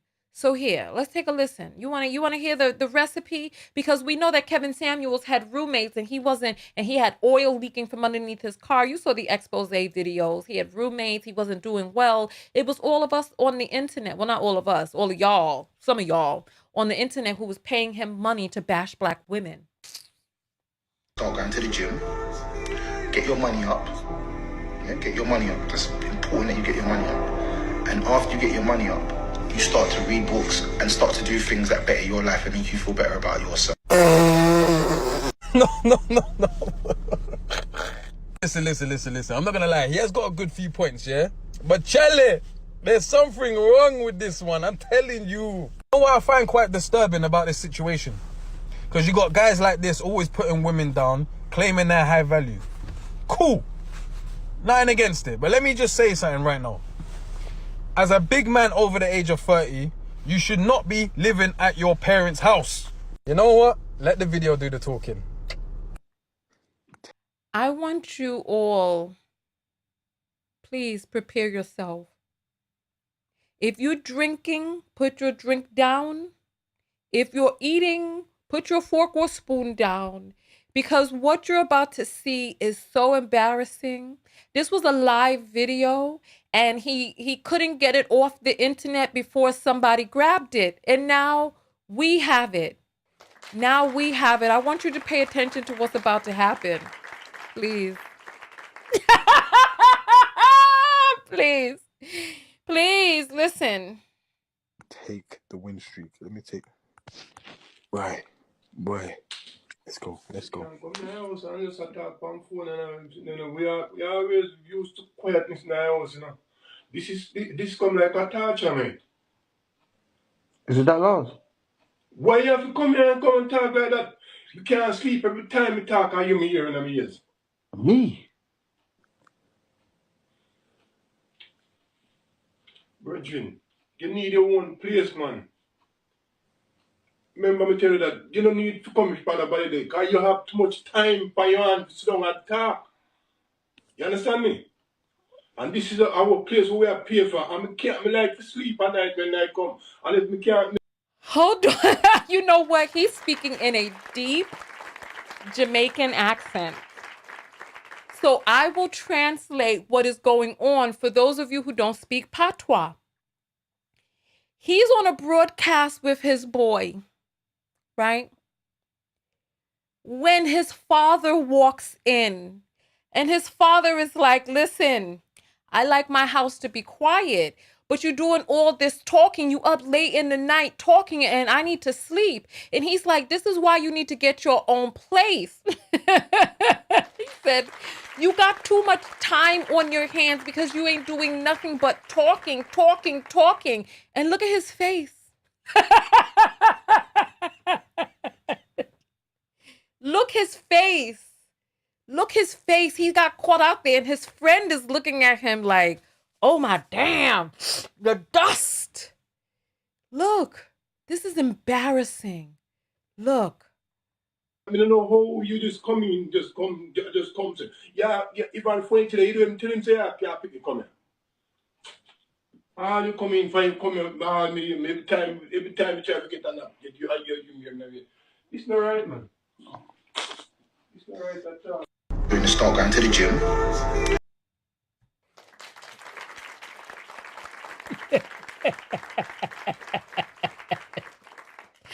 I just want you to know what is going on behind the camera in these videos. I want you to know what is going on. I am telling you, I am a content creator. And I have spoken to many content creators behind the scenes.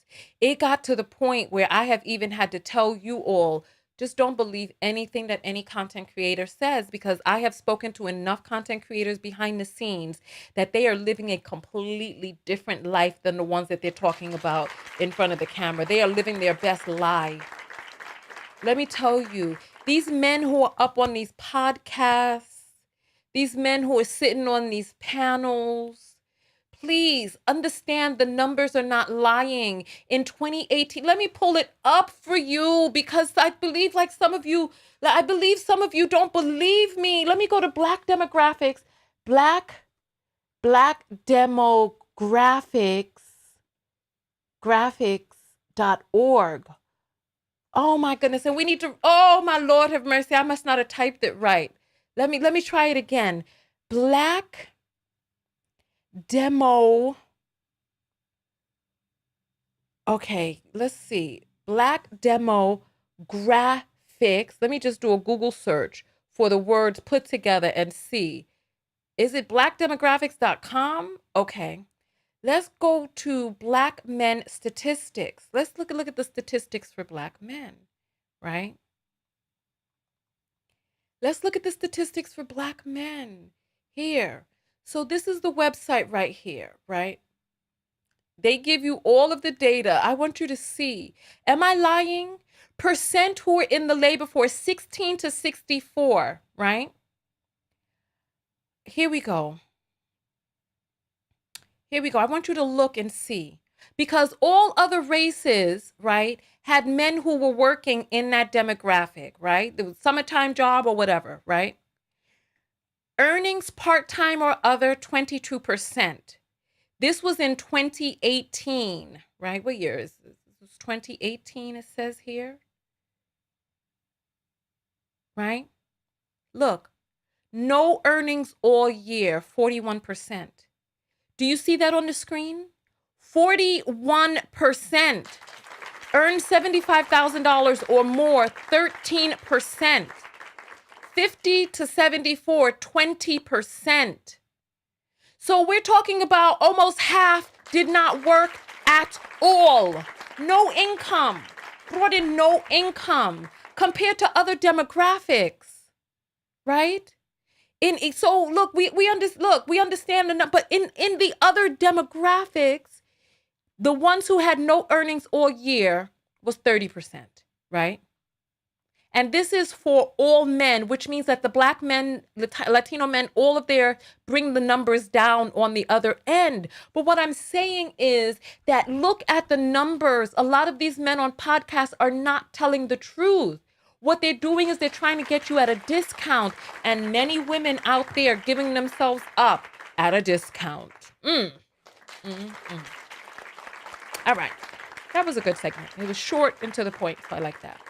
Well, the demographics part kind of took a while to look up, but that is fine. Let's see what we have next. Oh, what we have next is the apples, apples, apples. Apples, apples, apples. Let's play the apples, apples, apples. I appreciate you all supporting the show. I was just on a roll.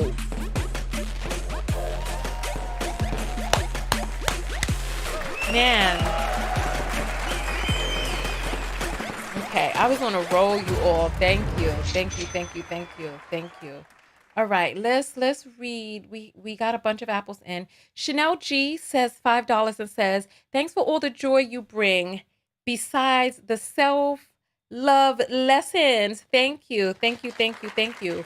Jamie sends $3.69 and says, thank you for waking us up. I appreciate that. Thank you, thank you. Patriot sends 111 and says, for simply being you, love, love, love, crown, crown, magic, magic. Thank you, I appreciate that. Thank you, thank you. Ayan sends $1. Thank you so much. We appreciate that. Alexandra sends 444 and says, for your wisdom. Nady sends $2 and says, AI influencers, FM, Mika, and Mikala. So they already have AI influencers? Lord have mercy. Look, this is, you see what I'm saying? Dorothea sends $10. Thank you. Shirival sends 4 and says, just like the Stepford Wives movie, very sad. Yeah, it is very, very doggone sad.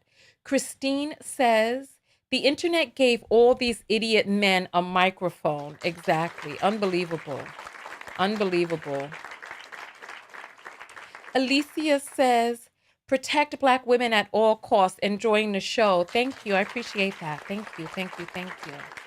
L sends 111 and says, I'm disgusted more every day. 36 this year. Good on kids. Oh, okay. I feel you.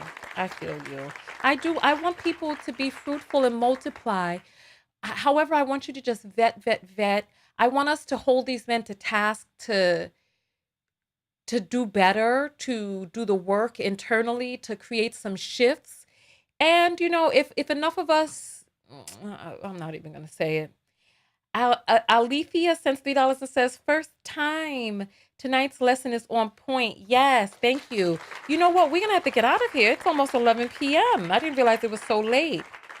Samoya sends $5 and says, I love everything you do. Thank you. I appreciate that. Thank you. Christine sends $1 and says, Yardy dad made my day. Listen, Why did he have to do that man like that? But he's living a big man living in his father's place. And he's talking all day on the microphones, and his father is tired of it. He's tired. Clear sends $2 and says, I keep watching, so I keep paying. Oh, she likes Princella. Thank you so much. I appreciate that. I appreciate that. Hi, David. A guy has sent $1 and says, you are my Sherry. First time Cash App. Oh, well, thank you. Thank you. Thank you. Thank you. Paulina sends some heart and some boxing gloves. We appreciate that. Thank you, Paulina. We appreciate you. Thank you. Thank you. Thank you.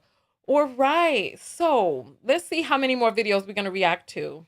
I would have loved to have. Oh, Cherval sends $5 and says, love your content. Keep up the great work. Thank you. I appreciate that. Thank you. Thank you. Thank you. All right. So we're getting through the list because our list is going down. Look, we have gotten through a big portion of the list. We have done those so far. It looks like we have a little bit. Oh, we did this one. We did this one. Ah, yes, we're getting through it. We're getting through the list. The list we're getting through. Andrew Tate and Tristan Tate. Ah, okay. How many more videos shall we react to? How long have we been on? An hour and 42? Okay. So we'll do this for 20 more minutes. All right. So we'll do this for 20 more minutes.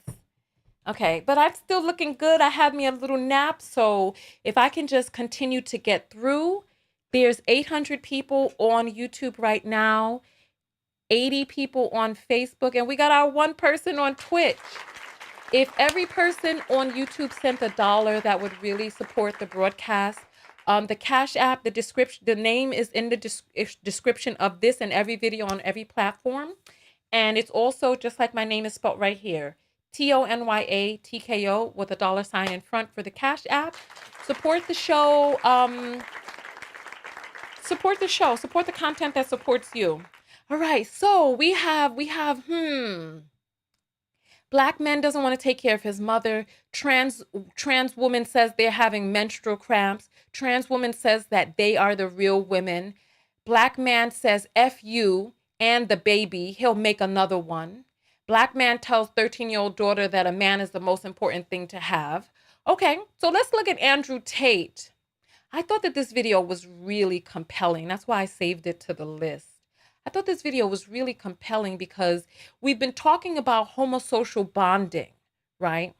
And we know that Andrew Tate is one of the, oh no, yeah, this is Andrew Tate because he has a brother, Tristan, who also went down for sex trafficking with him. So the streets are being cleaned up slowly but surely, but it's not quick enough. Not quick enough. So take a listen to this stuff right here that he's about to start talking, right?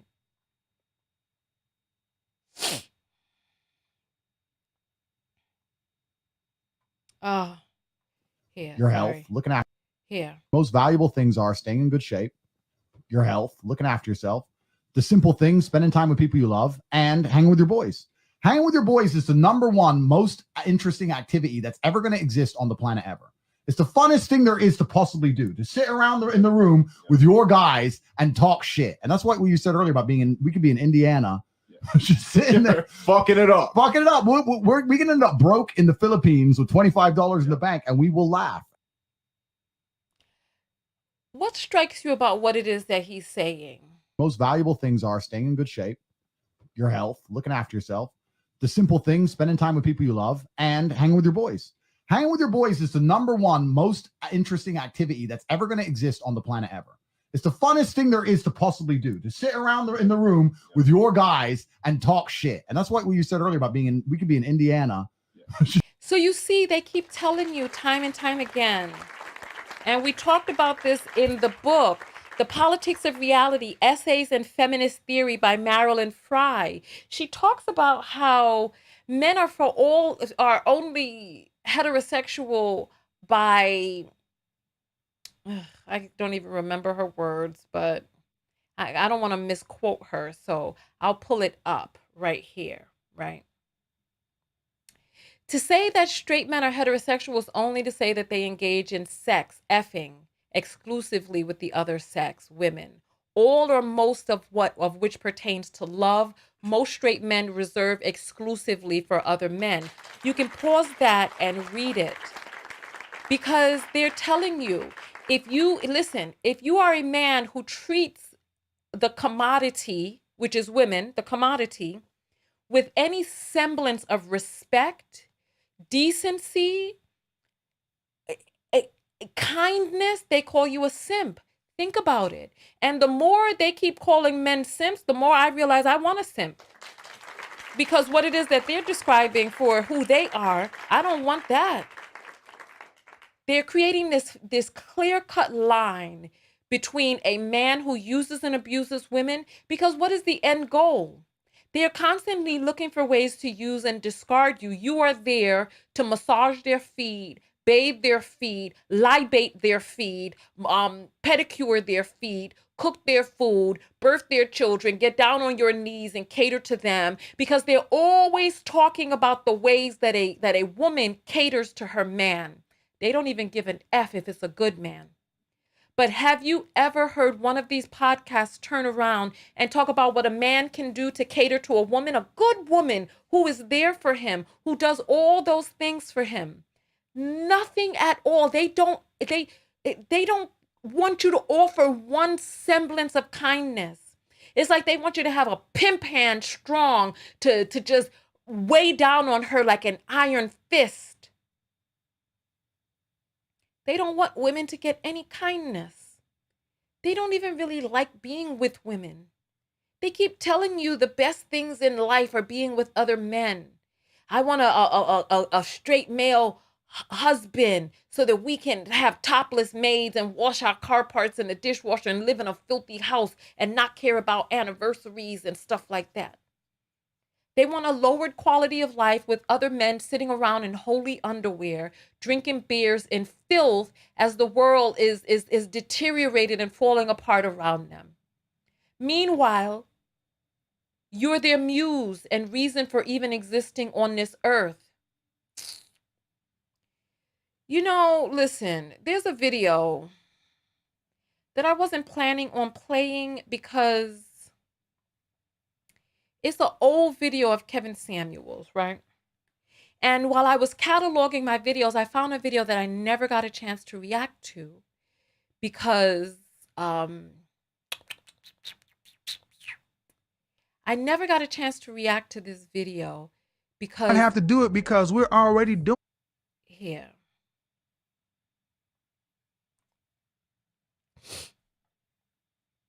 This video is so small. I don't know which video it came from, but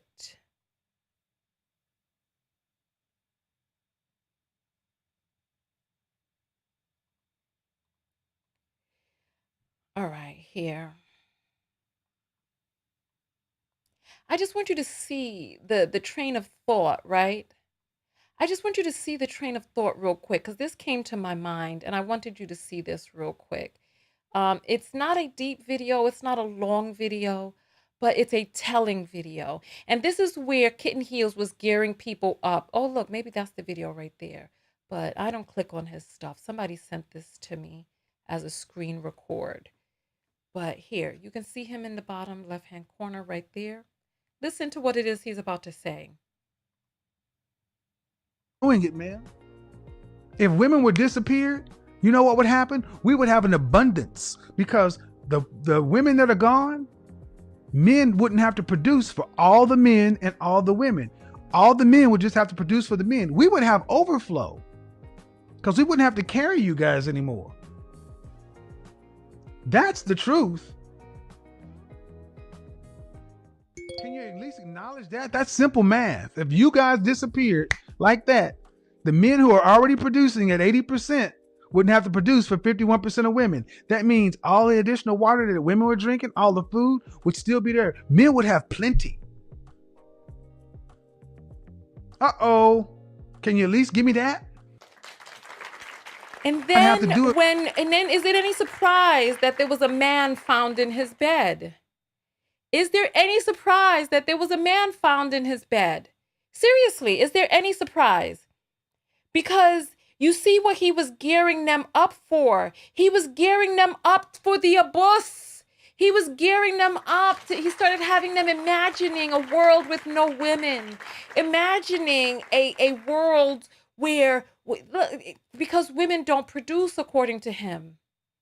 If all men disappeared, it's like the jobs that men were doing, these big, strong women would be doing. They would be doing them. There are already women out there working construction right now. It's like these men act like women don't make the world a better place.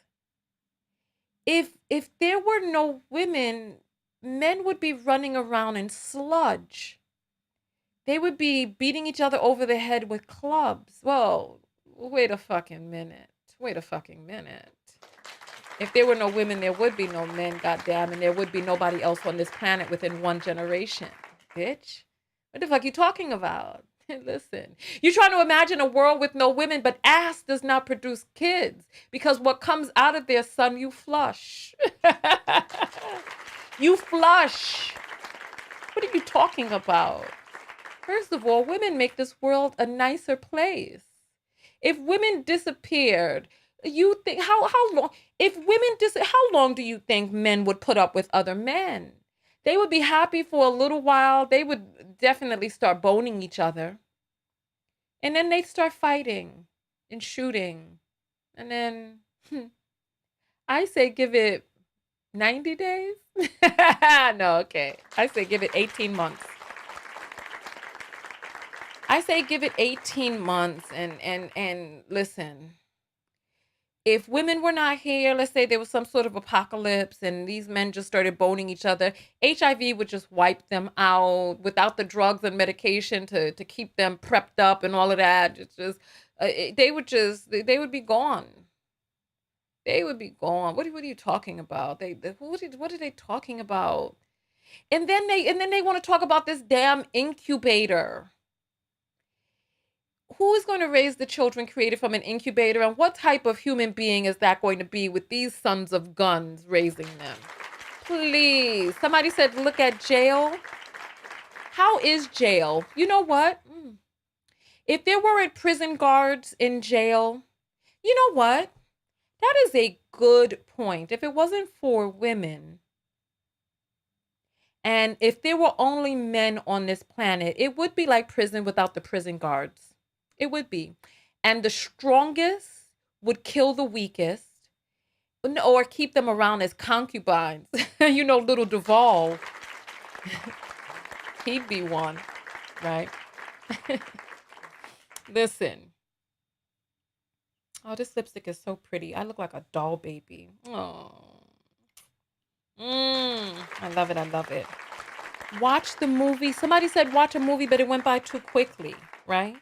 Somebody said 4 weeks. I'd give them more than 4 weeks, damn it. But if there were no more women, you know, they wouldn't have anything to talk about. No matching dishware. You're so silly. You're so silly. That's cute. All right, let's see. So that was a video that wasn't intended to be, but it's on the list. So I'm glad I got another one in. So let's see. So we have done 1, 2, 3. Oh, but some of these were doubled up inside other videos. All right. Here's a video from Tristan Tate. I thought this was really compelling. I wanted you all to see this one because he tells it like a TI is. I want you all to hear this, right? I want you all to hear this.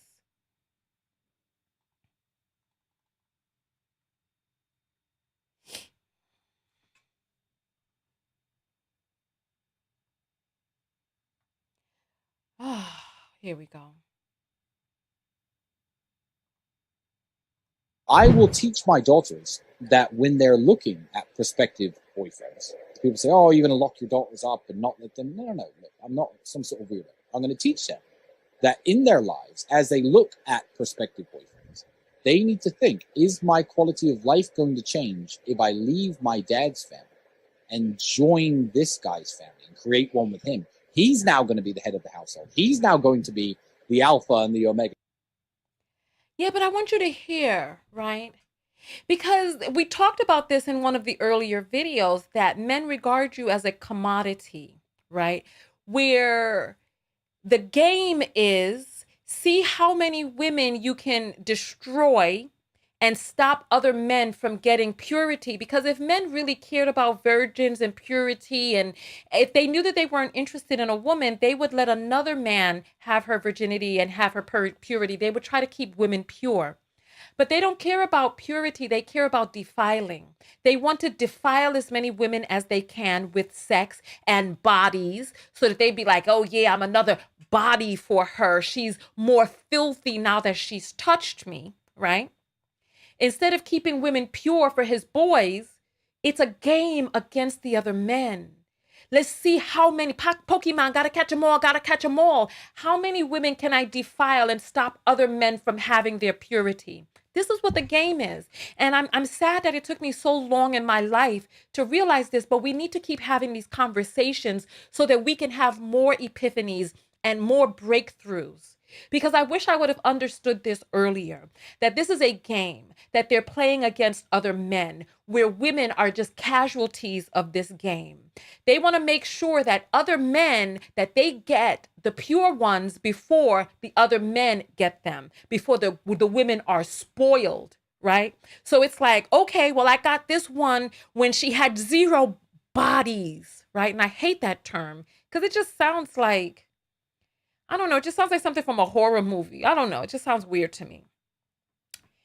I want to get, while she has 0 bodies, well, this one is slightly used, like, you know, like a leather glove or a handbag, a little broken in, but still squeaky, right? You know, those leather mitts? Yeah.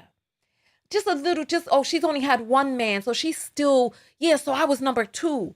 Or I was number 3. But then once all of these other men have come playing the same game, right? Now you're a used car, you're a dirty mitt, you're used up, your leather is old, because they don't see you as a human being that has any worth and value outside of that which a man has given you or taken away. You didn't have intercourse because it was pleasurable for you. You had intercourse because you were a pawn in the game, with men using their penis as defiling tools. They don't think of their bodies as precious. This is a self-hatred that's inside of them, just like in that video with that man who was making fun of that girl for eating his ass. They think their bodies are dirty. They think their dicks are dirty. They think their dicks dirty women. They think other men's dicks dirty women. They don't really value themselves, their bodies, or other men. They're just playing this game of self-hatred, right? And they're defiling their own bodies. They're disrespecting themselves, but they don't understand it and they won't see it. And I'm talking to women now because the men won't get it. They won't get it, right? So the game is, how do I get as many pure ones, young ones, fine ones that I can either brag to other men about, get kudos from other men, demonstrate to other men how much of a man I am, how much of the man I am, right? And then when he's starting to break down and his body is starting to deteriorate, then he's like, oh, let me go marry a maid now. Let me go see who I can find who can live in my house and be my maid, and I give her a title in exchange for all of her slave labor, right? And then the third leg of the game begins. Oh, when I get a daughter. Because these same men will get on podcasts talking about how broke men and average men are getting priced out of the dating market. I have that in one of the videos. I haven't cataloged it yet, so I'll find it soon. But the Tate brothers were talking about how average men are getting priced out of the market. Yeah, but you just said when you have a daughter, you're going to make sure that your daughter does not go into any man's house who has less money than you do, and you're a multimillionaire that you got from trafficking girls and women, allegedly, right?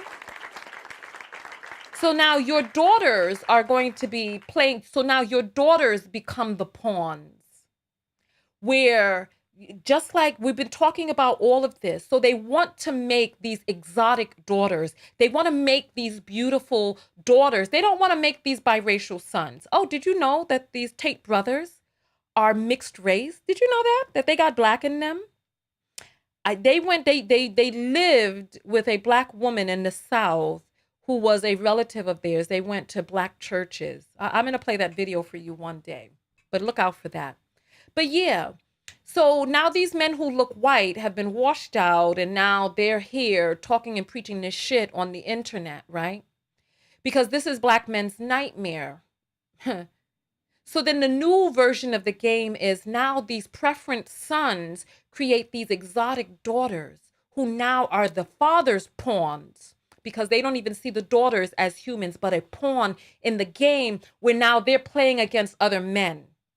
How do I keep my daughter as pure for as long? How do I stop other men from taking advantage of my daughter the way I defiled other men's daughters? This is the game. I didn't understand it before, but I understand it now, right?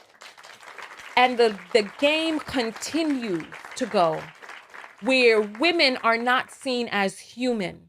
Because how many videos have you seen? And I've only seen these videos happen with black girls, that they get whipped and beat for budding sexuality, that they get beat down on the internet, whipped and cursed out because their sexuality is budding, because they're blossoming. They try to beat the sexuality out of these young black girls, and it's like, why? You know that the girl, look, you see, it's like when you're young, you don't get it. This is what I'm saying. There is a wealth to wisdom, because I am an elder now. I'm an elder now. I'm an elder of the community. I'm a matriarch, right? I've earned my stripes. I've lived long enough. I've learned enough. And now I'm coming back and I'm telling you all the lessons, right? There's no adult that doesn't know that a young lady is not going to bud. There's no adult that doesn't know that a young lady is going to bud. Somebody says that their father is black. Oh, well, look at that. Look at that. So the black man made these, huh? I got to look into that. I got to look into it. Wow. Oh, yeah, black man's nightmare. Because, they don't want to have these biracial sons, right? Wow, you all are teaching me today. I didn't know. But listen. They know the young lady is going to bud.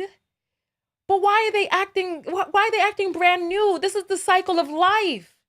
Why are you trying to beat the sex and sexuality out of her? But you see, he's preparing. He's like, well, I know she's going to date. I'm not going to be some sort of weirdo that tries to keep her all to myself, which is kind of weird.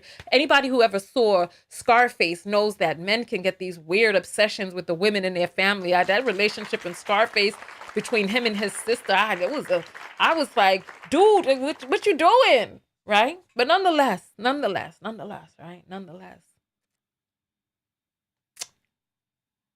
Why are you trying to beat the sex and sexuality out of her? Why are you not prepared for that? This guy, he's preparing. And he's preparing to turn his daughter into a girl who is not going to be with any broke man. Because what they want for their daughters is not what it is that they were doling and giving out here on the street. They want to teach men how to bed as many women for as little as possible out here, how to take other men's daughters. This is hatred of other men. They hate other men while they compete against them. It's the most bizarre thing. It's the most bizarre thing. Oh, that went longer than I wanted it to. That went longer. Let's see what else we have on the list. Andrew Tate and Tristan Tate, we answered both of those. Let's go ahead and turn those purple. I think we're doing a good job. I'm starting to get a little tired though, but I was built. I used to be shy, but I feel like I was built for blogging because it really does come very naturally to me, and I feel like I have a gift. I feel like I have a gift for blogging. And I even get caught up. I don't know what it is, but there's something about my videos. Like sometimes I'll just click, like somebody will give me a timestamp in a video of mine and I'll click on it and then I'll just find myself enwrapped. Like I'll just be sitting there just watching. And even though I lived through the moment, I'll just be watching it. Like I can't even turn away from my own phone. I really don't know what it is. Maybe I'm magnetic. Hey, I'm magnetizing. What can I say? What can I say? But yeah, so there's, oh, you know what? There's a lot of apples that have come in. So let me grab those apples because I'm going to react to a video that just went viral of a Black man telling his 13-year-old daughter that he's going to instruct her that the most important thing that she can do is get a man. And you know what? There's a lot of men out there that are teaching their daughters to be pick-me's because, wow, you know what? That kind of refutes my theory. Because if you set your daughter to be a pick-me, she's going to get done up and done up badly by other men. I need to refine my thought. Help me with this. Help me understand. Why would a man want his daughter to be a pick-me? Do we have any of these bruvs in the chat tonight? Why would a man want his daughter to be a pick-me if he's playing this game? Because his daughter is going to get done terribly. Is that the hatred that he has for women, that he wants to see his own daughter beat down because he's beating down women? I need to understand this. I need to understand this. But let's go ahead and, what is that I hear? You hear it too, right?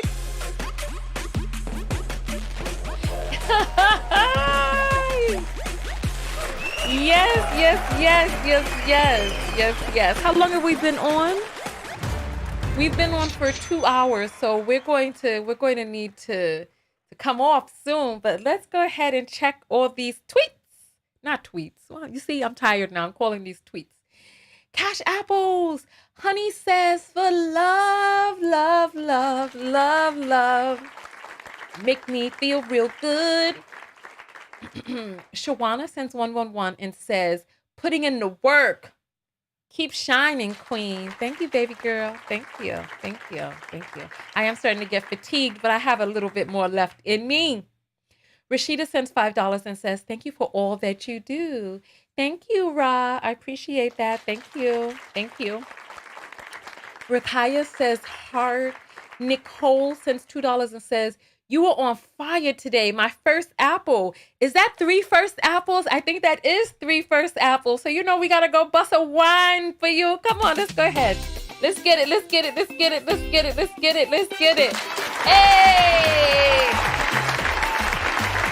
Hey, my clap is too loud and my music is too low for the clap. Here. Hey.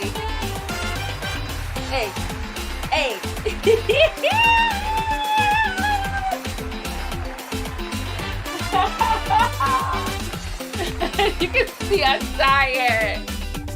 Hey, thank you all so much. Thank you for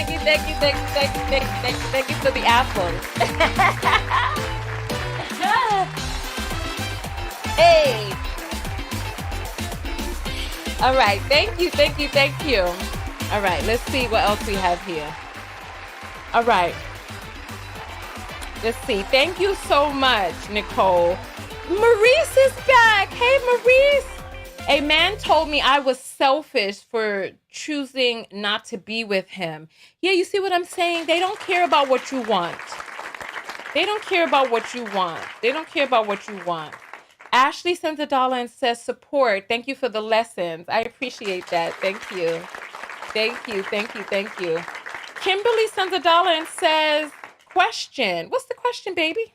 Or is that just an emoji that didn't show up? Well, we'll see. You know what? I'll check the Android and see what it shows on the Android for the because the emoji got to be somewhere. Let me see. I love you all so much. What was her name that sent it? Kimberly. Yeah.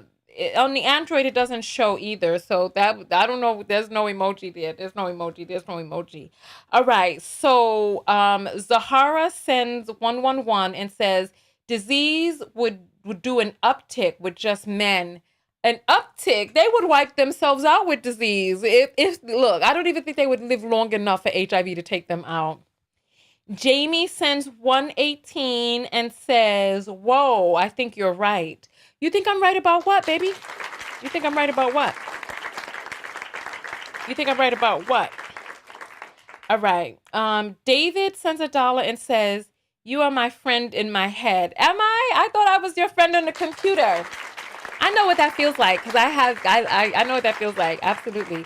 Alyssa sends 333 and says, I love your epiphanies. We're on the same page. Absolutely. But I need help understanding why would a man want his daughter to be a pick-me? I need help understanding that.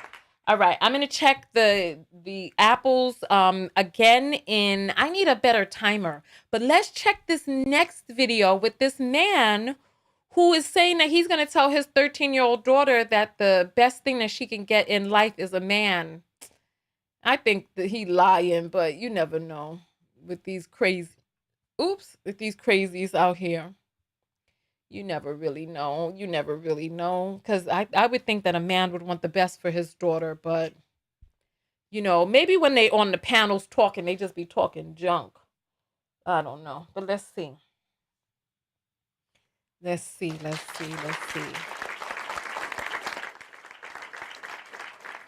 All right.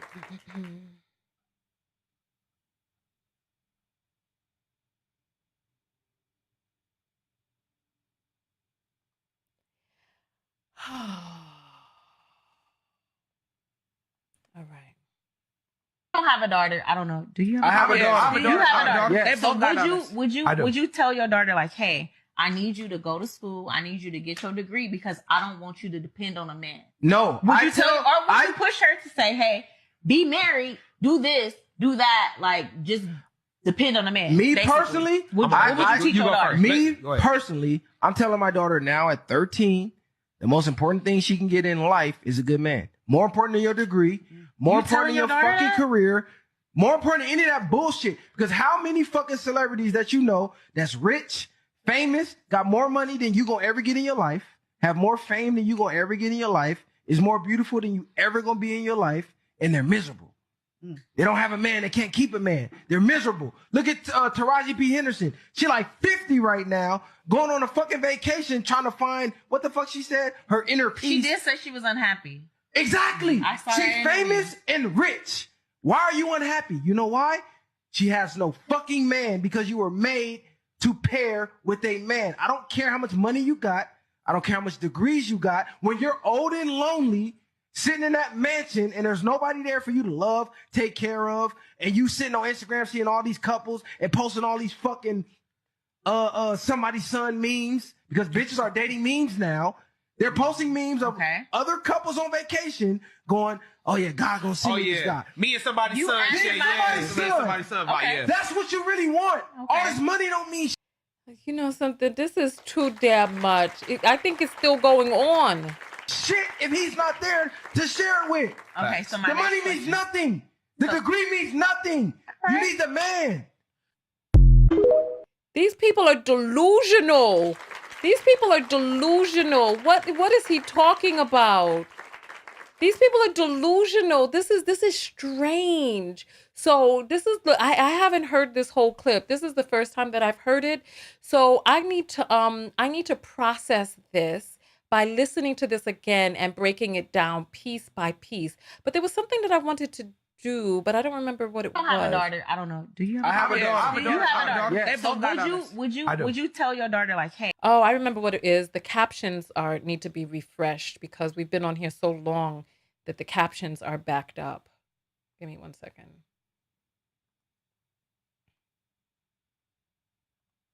Shout out to all my peoples that are hearing impaired. You know, I'm happy that I'm able to provide live captions for people because the technology is still pretty new. So I'm happy. So thank you. So when you all give apples and stuff like that, you also help support, you know, the use of technologies like the live captions, which are just not available. Like because the captions come after the video was processed, but having live captions, what is this all up on the screen? Oh my goodness, let me get back to the video. But yes, so I'm happy that we're able to provide that for the hearing impaired people. So that's thank you, right? All right, so here, let's go through this piece by piece because this right here is a hot mess.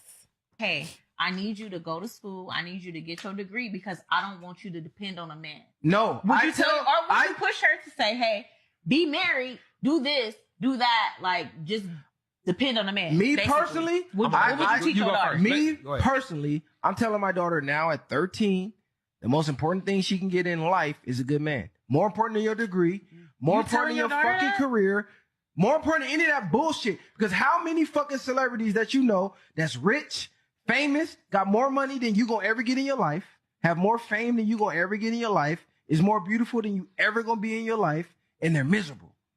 They don't have a man. They can't keep a man. They're miserable. Look at Taraji P. Henderson. First of all, her name is Taraji P. Henson. He doesn't even... She like 50 right now. She like 50. How old is he? 50 is when you are starting to come into your wisdom. If you're not 50 and if you're not having accomplished, what are you talking about? What are you talking about? If he has a 13-year-old daughter, my God, he has to be at least somewhere near 40, right? If he has a 13-year-old daughter, unless he, I guess the youngest he could be would be maybe 33. I don't know, because people be having kids so young nowadays, but he's trying to act like 50 years old. Going on a fucking vacation, trying to find, what the fuck she said? Her inner peace. She did say she was unhappy. Listen. We all know Taraji P. Henson, right? We all know. First of all, she's beautiful, body banging. She's talented. She's wealthy. Do you think that there aren't men around that she could get, that she could have? She's probably going on this vacation looking for inner peace because of men. Not to find one, because of one. Or because of them. Or things that have gone on in her life. Your life is for you. But he's really relaying his own internal value and standard that his life doesn't matter. His daughter's life doesn't matter. She's a pawn in this game. And he is setting her up for the kill for some other man. It's very bizarre. I don't understand this at all. Exactly. She's famous and rich. Why are you unhappy? You know why? She has no fucking man because you were made. Listen. Why is she unhappy? Who said she was unhappy? She could be very happy and still looking for a deeper level of internal peace. Happiness and finding peace are different things. So she's going and finding herself. And you see, this is part of the issue. This is the way far too many men think. They're like, well, if only I get a woman, then things would be better in my life. This is why they keep trading women up. Because they're like, well, they see a woman who's beautiful and they're like, oh, this is the one now. This is it. This is it. She's beautiful. Everything is going to be perfect when I'm with her. Not really realizing that the change has to come from inside. So he's like, oh, you know how like movie theater popcorn, like you smell the scent of the popcorn and it's so aromatic and so amazing. And then you get it and it's never quite as good as the fragrance. They have these nuts in New York that they sell in the wintertime. Shout out to my people who are in New York City, right? Shout out to my people who are in New York City. They roast these nuts in sugar and some sort of cinnamon or something. And the scent, the fragrance wafting through the air, it just draws you. It just draws you. But when you taste it, it's never as good as the aroma. I would name in the comments some other things that are never as good as the aroma. Movie theater popcorn is one of them. Those New York City nuts are one. But name something else that just is never quite, just never really hits as hard as that fragrance, right? And these men keep looking from woman to woman because they're like, oh, this is going to be the one. This is, oh, if only she were younger, if only she were pretty, if only her breasts were bigger, if only her booty were bigger, if only this, or only that, right? Looking for that feeling of internal gratification, and it never comes. From woman to woman, they never get satiated because self-healing starts inside. It's not outside with the accoutrement. It's not outside. And so they don't want to do the internal work. So when they see her going on a cruise or going on a journey to find inner peace, they're like, fuck you doing? That's a waste of fucking time. All you need is a man, B. That's all you need. Because for them, that is their internal, that's their standard. They're like, all I need is a woman and everything is going to be okay. If only they gave me enough pussy. If only they gave me this. If only I got out the friend zone. Even if you got out the friend zone, how well would you treat that woman? That's why you're in the friend zone. How well would you treat her? You're not the right one for her. They don't give an F about what it is that she wants. It's like, okay, so do you have what it takes on the inside? It's like many of these men stay in the friend zone because they want to be miserable. They want to be miserable. They're not doing the internal work. They think that their happiness comes from somebody else. This is why they're going after a woman that is way outside of the range of what it is that he could even fathom having in a relationship right now. They don't go after the girl who's ready and available. All of these men keep talking about Steve Urkel and how Laura used to reject him. But they forget about that cute little girl that Steve was rejecting, that he didn't want, and she was pretty. Maya was her name, I believe. They forget about her, but they concentrate on Urkel and how the girl Urkel wanted didn't want him. But who give two Fs about the girl that wanted Urkel that he kept shading, right? They don't think about that. And that's the thing right there. So now he's like, oh, look, she's unhappy. All you need, a woman is not going to make you happy. That you have to do the internal work.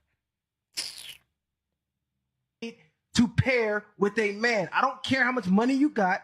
I don't care how much degrees you got. When you're old and lonely, sitting in that mansion and there's nobody there for you to love.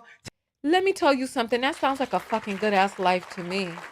A nice big house with many, many rooms that I can walk from one to the other nude in with my silk bathrobe blowing in the breeze. And when I want to have friends over, I have friends over. Look, you think she can't get a man to be in that mansion if she wants one in there? It's like, look at the trash that's available in people's personality types out here. We had a man, we reacted to that video, who said he met thousands of men. Out of thousands of men that he spoke to, only 2 of them he would categorize as a man who was even capable of loving a woman. So it's like, why would a woman want to keep settling? Him describing, especially for people who like animals, you and your dog in the house or your cats in the house, in the mansion, and you sit up, you watch TV when you want to watch TV. There's no underwear on the floor. There's no damn socks. There's no, oh my gosh. Oh my goodness. Listen, let's go forward. Take care of, and you sitting on Instagram seeing all these couples and posting all these fucking somebody's son memes, because bitches are dating memes now. Let me tell you something. When I see these relationship pictures on Instagram, like back in the days, like when the genre first started with the relationship goals, people used to be like, oh, now we're like, oh, because we know we have seen far too many these damn vloggers and influencers coming out in tears. Coming out in tears. You know what? As a matter of fact, let me show a video real quick. Let me share something with you all that I wasn't planning on sharing, but I just thought it was very interesting, right? I'll play it after we finish with this video, okay? And then They're posting memes of other couples on vacation going, oh yeah, God gonna see this guy. Me and somebody's You son. asked Yeah, somebody's son. somebody's son. Okay. That's what you really want. All this money don't mean shit if he's not there to share it with. Okay, so that's a damn lie.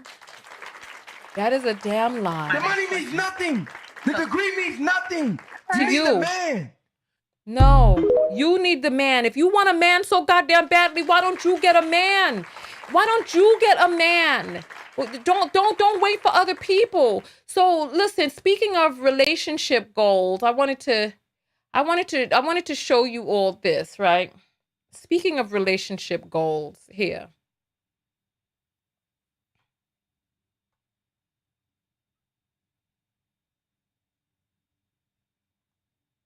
Ugh. All right. It's not TikTok. That's why. Here. Let's see. I'm on the wrong screen here. All right. That's it right there. So this, speaking of relationship goals, I just want you all to see. I don't know if you all have seen this video or not. I didn't think it was funny. There's a laughing thing on there, but I think that this just goes to show you right here.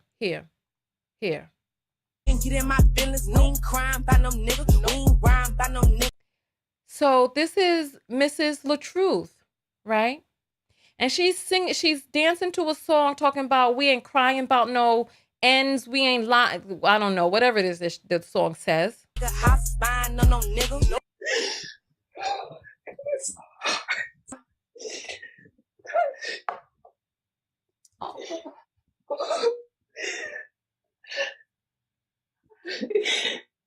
loved him. It can't get in my feelings. No. Yeah, so so this is what I'm telling you. The before and after. So when I see these people online and they talking they junk and they talking they mess, I don't feel no type of way. So she's like, I can't get in my feelings. I ain't crying about no, I ain't spying on no, I ain't driving by no. And then here we go. Because online is not real life. Online is not real life. It's like we could talk a good game online. We could put up, that's one moment in time. Everybody got beautiful pictures of their relationships and their kids. Don't nobody got no pictures of the crying kids when the diaper is dirty and the kids are knocking things off the table and they acting the damn fool, rolling around, rubbing out the back of their head on the ground and all of this stuff. They don't put up those pictures. They don't put up the pictures of their man when things are, of the real deal that's going on behind the scenes, right? They don't put those up. So when I see these relationship goals, videos, and pictures, I don't feel no type of way at all because I know what these women are sacrificing. I'd uncovered one too many stories of women who had all of these relationship goal stuff and they paid for their ring. They were orchestrating this stuff. The man didn't want to be in the videos with them. He was cheating and beating and creeping and steeping, and it was just too much. It was too much. All right, so there. All right, I'm starting to get tired, y'all. So I think we're gonna be calling it a night soon. Let me see. I think we did a good degree of videos. I think we knocked out a lot of videos. I'm going to have a lot of shorts up. The other channel is, let me refresh this here. What's going on with my chat box? Ah, this is so, let me try. I gotta,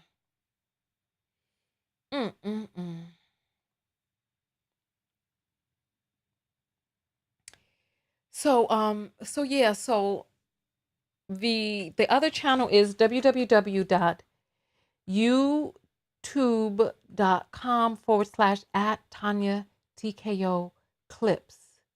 That's where these clips are going to be on that other page.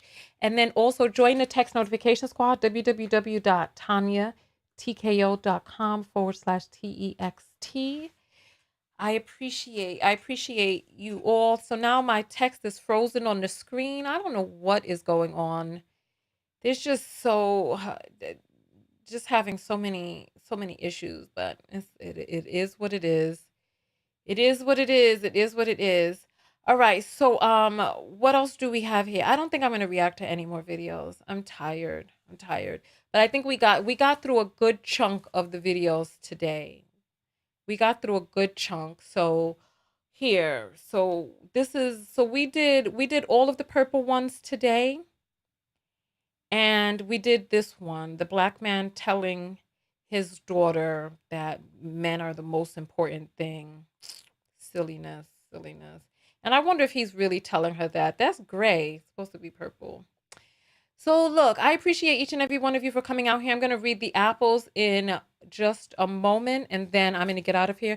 And then we have these pink ones left to go, but that's just a small fraction. There's 400 videos that I have, over 400 videos to react to. And we probably got through probably 20 of them today. So I'm happy about that. And next time I'm going to work on going faster. All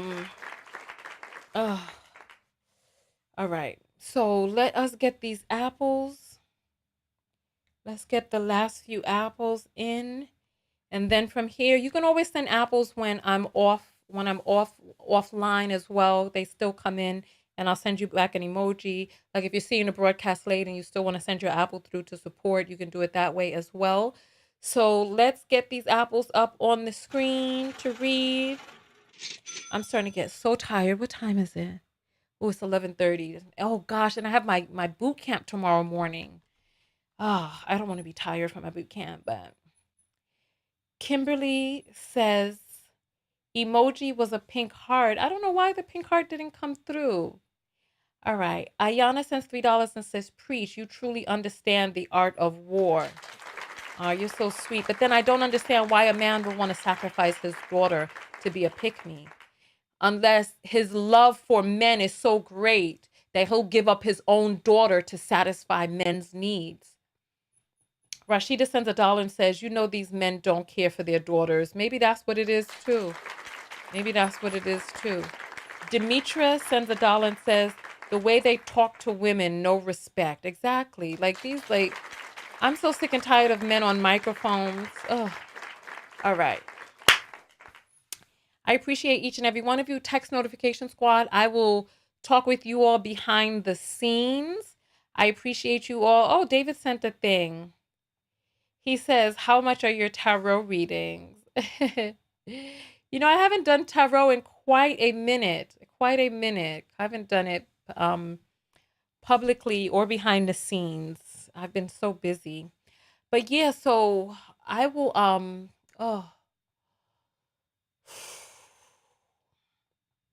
what was your self-love lesson that you learned from today's series of videos? I appreciate all of you for coming out.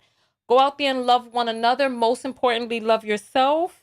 And one self-love lesson that I learned in today's video is that we really have to stop assigning so much power and prestige to people who have not earned it, that we are automatically calling men leaders when they have not demonstrated an ability to lead, that we're sitting up here taking the opinion of people who we don't know what the hell is going on behind the scenes. And you know what? You don't know what's going on behind the scenes with me either, right? However, I'm not giving you some sort of blueprint to understand anybody but yourself. My goal is for you to love yourself. That is it. That is it. But then I guess, you know what? You all don't know if I am self-loving behind the scenes, because there have been some things that I have done that is self-abusive, behind the scenes, where I could have done things in a different way. I hope that I don't purport a vision of faux perfection, because by no means will I ever want to say that my life is perfect, because I make perfect choices all the time. However, we are on a journey, and I implore you all to never don't look at me. Don't look at other people. Look at yourself. Even when we're discussing these topics, look at yourself. Figure out what you can do differently, because at the end of the day, when your clock has run down and you're there with yourself, and you have to assess, go over the accounting of your life and figure out, what you did with your time here on earth. I want you to have exchanged your time for your growth. You know what I mean? I want you to have exchanged your time for your growth. On that note, I'm going to get out of here. And Text Notification Squad, I'll see you all in the text group. I can't do any more broadcasts for tonight, not even a behind the scenes one, right? I will see you all. I'll read some of your comments before I get out of here, since we've been on here so long together. I might as well. The prisons are filled with men not interested in being led by that, maybe. Yeah. Whew. I appreciate you all. Let me see what's on your minds tonight.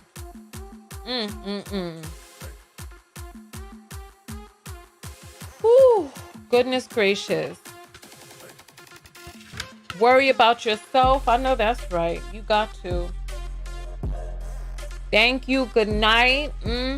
Better to be selfish. I know that's right. You got to put yourself first. Honestly. You got to put yourself first. Oh, yes. Good night, everyone. I am out of here. After this, I'm going straight to bed. I'm taking my makeup off now. Go to sleep, young lady. I told you I'm an elder now.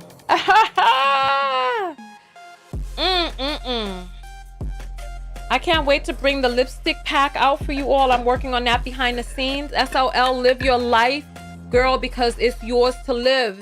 Exactly. Great show. Thank you. I appreciate that. Which was your favorite video that I reacted to? I'm curious. I really like that homosocial one, but that was from the earlier video. In this block, I don't know. I think my reaction to the Tate videos was pretty good.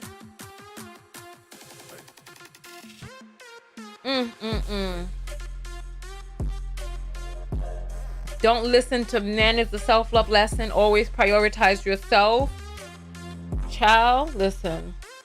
All right, I will see you all.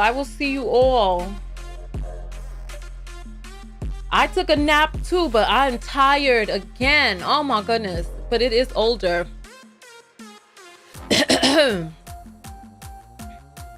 Cerebral is saying she's older than me. That's cool. You could be older than me. I'm still an elder though. Miss Dara, listen, who you fooling? Talking about no homo, please. We know what's going on over there. All right.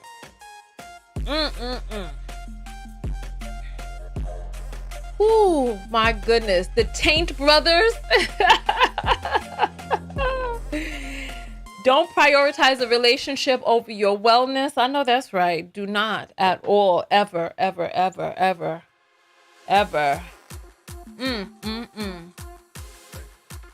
Oh my goodness.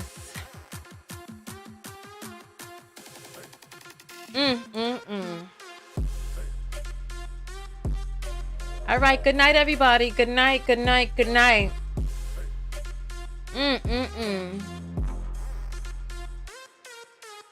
Yeah. Talking about you screamed. All right. She says we both elders. Yes. Many elders in the community. Well, there's different levels, different layers to elders. F these men, they're confusing as F and got too much going on. Men are confused by themselves. They're so confused and so self-unaware that they think that they're simple. And they got women, and even I back in the days used to repeat that men were simple. And even some of these self-unaware men think that they're simple when they're not.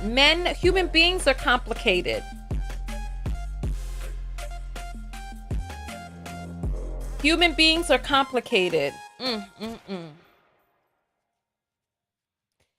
Oh my goodness. Somebody's telling my beauty secrets. They're telling my beauty secrets. They're telling my beauty secrets out there. You know, I'm a very, I believe in natural products and stuff, so.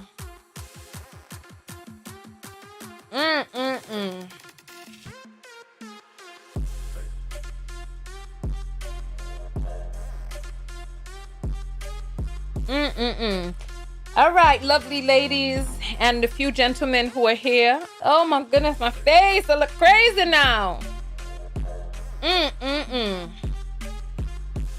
Whew. Listen, I appreciate all of you. We did a lot today. And overall, on the apples, we brought in $329, which is pretty good. I'm happy with that. I'm happy.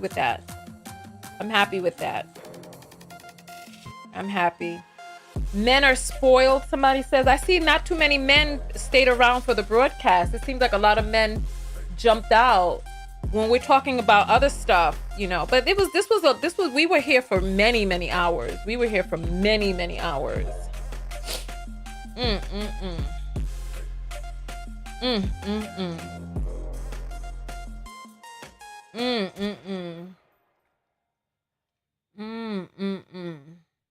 All right. Thank you all so much for coming out. I gotta go exfoliate and then get ready for bed. I might even jump in the shower. I know it's late, but I feel like I was sweating on this broadcast. So I think I'm gonna jump in the shower and then I am going to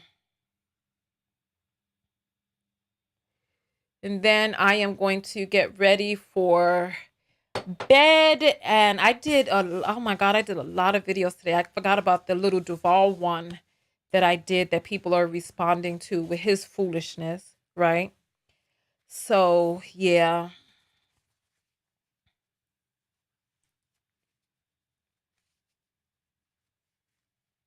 All right, everyone. Whew. The stay-at-home wives was your favorite video? Really? Why? Are you a stay-at-home mom, or were you considering it, or were you not interested in it and that was the final straw for you? Oh, my.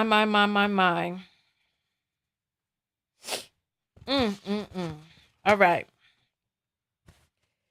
So, sweet dreams, everybody. Sweet dreams are made of these.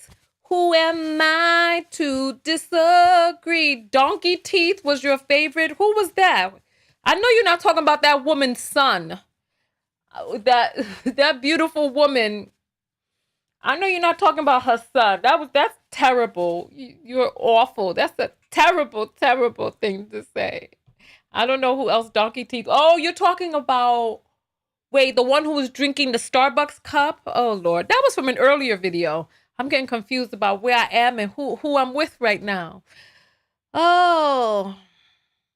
We need more videos with men standing for something right. Yeah, you know, the problem with that is that it's kind of like showing those videos of the police officers giving ice cream to the children. And then they go out there. So you see, what I don't want to do is I don't want people to go out there ill-prepared for what reality is, right? If you go to the channel Black Love, there's a channel called Black Love. They show Black Love on that channel. On this channel, we use viral topics to teach about self-love. And unfortunately, because of the way this algorithm is set up, we have to talk about viral topics to even get any views at all on YouTube, right? And so, listen, we have to do, I see the thing about it is, look, if you want to showcase those type of stories, post them on your Facebook page, right? Post them on your feed and stuff like that. Men doing right. Where's the self-love lesson in that for women, for Black women? Tell me. I'm curious. Men who are more videos of men doing right. Okay. And then we'll look at that and then we'll what? We'll be like, okay, choose a man like this.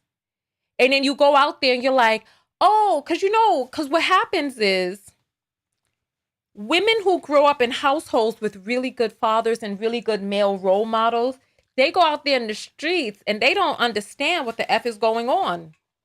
They go out there and they get got because they're thinking that these people are honorable out here. And they're learning the hard way that it's not like that.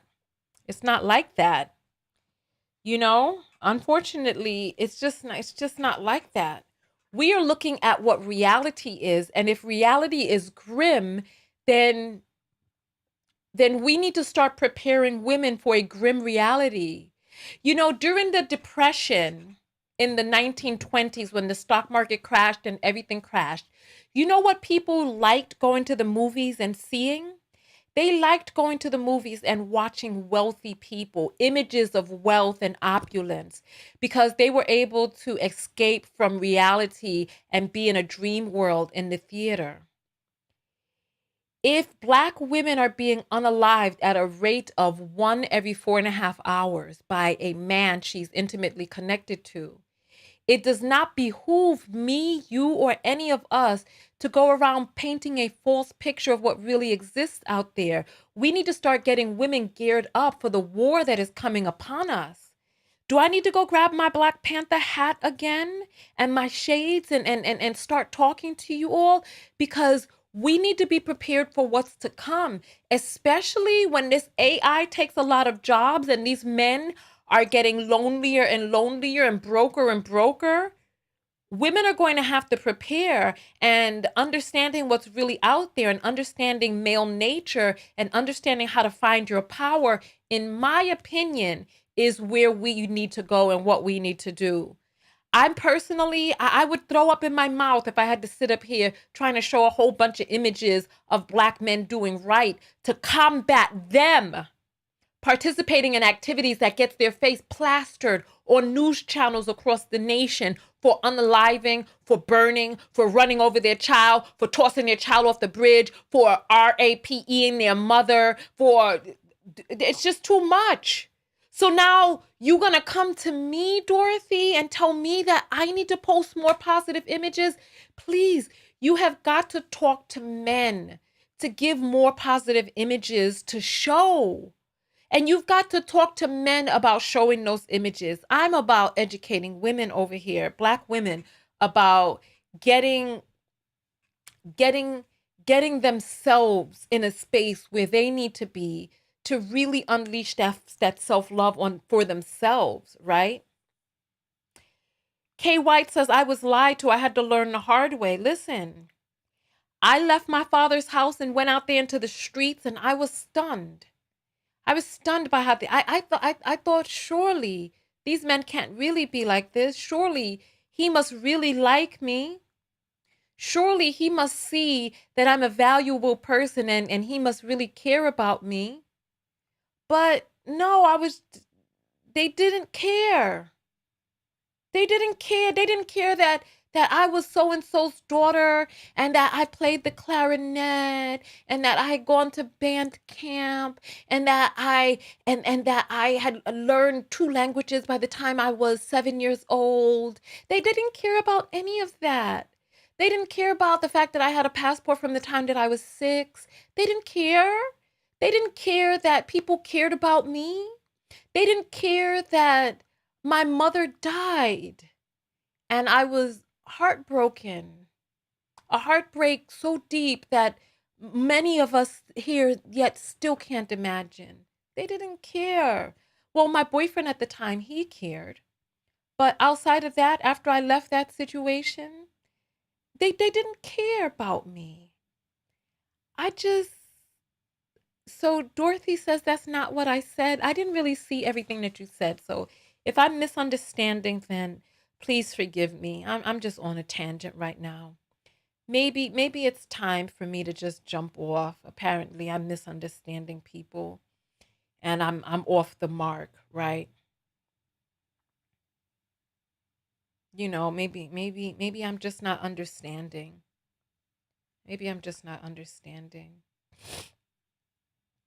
You know? So, and somebody's like, I care. Yeah, but when you were in your 20s, did you care?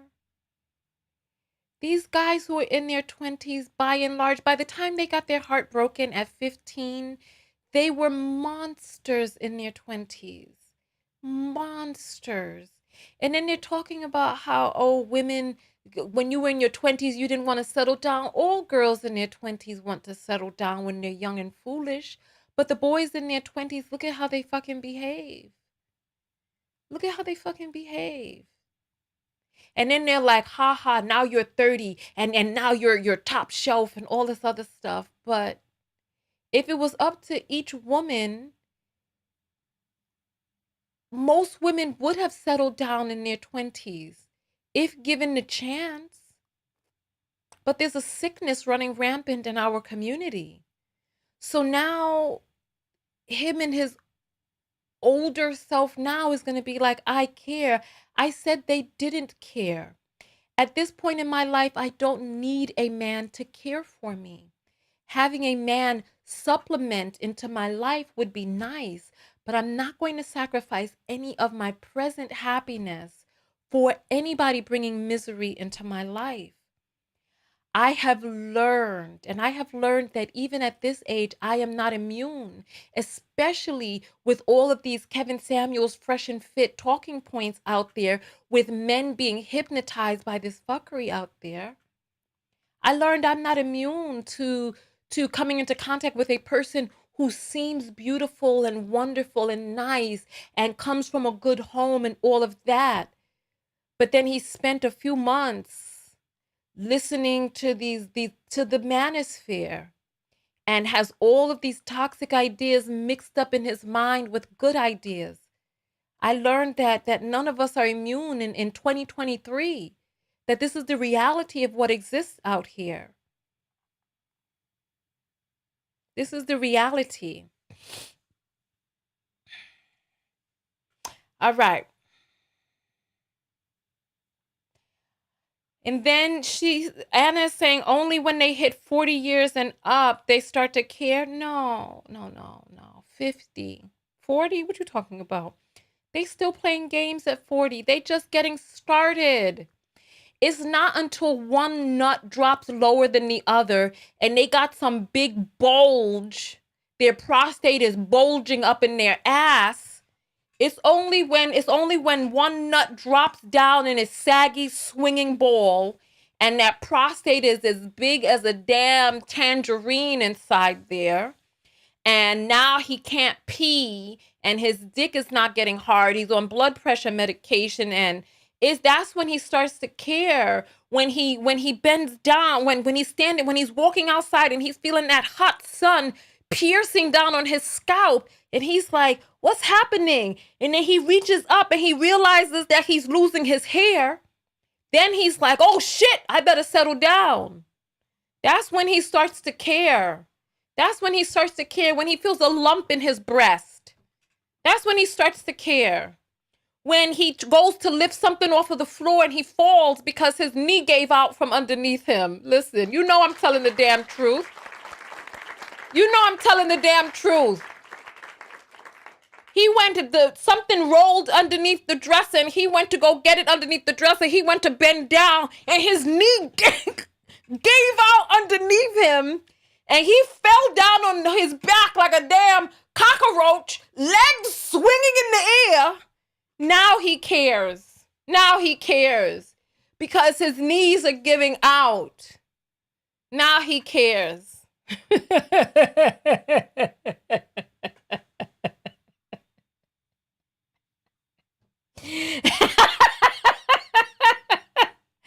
honestly don't know how someone would be reaching for something under the dresser and end up on their back. I don't know how that would happen, but that's the way it just looked in my imagination.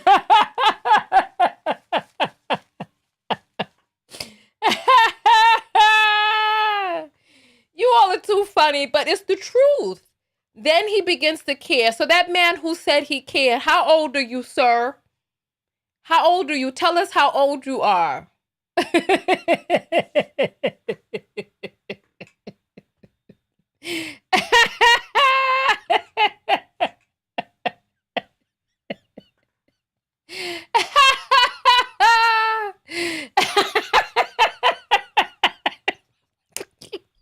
You know what? I don't know why his legs and his feet and legs would be in the air like that. I don't know. Why didn't he just roll over and get up?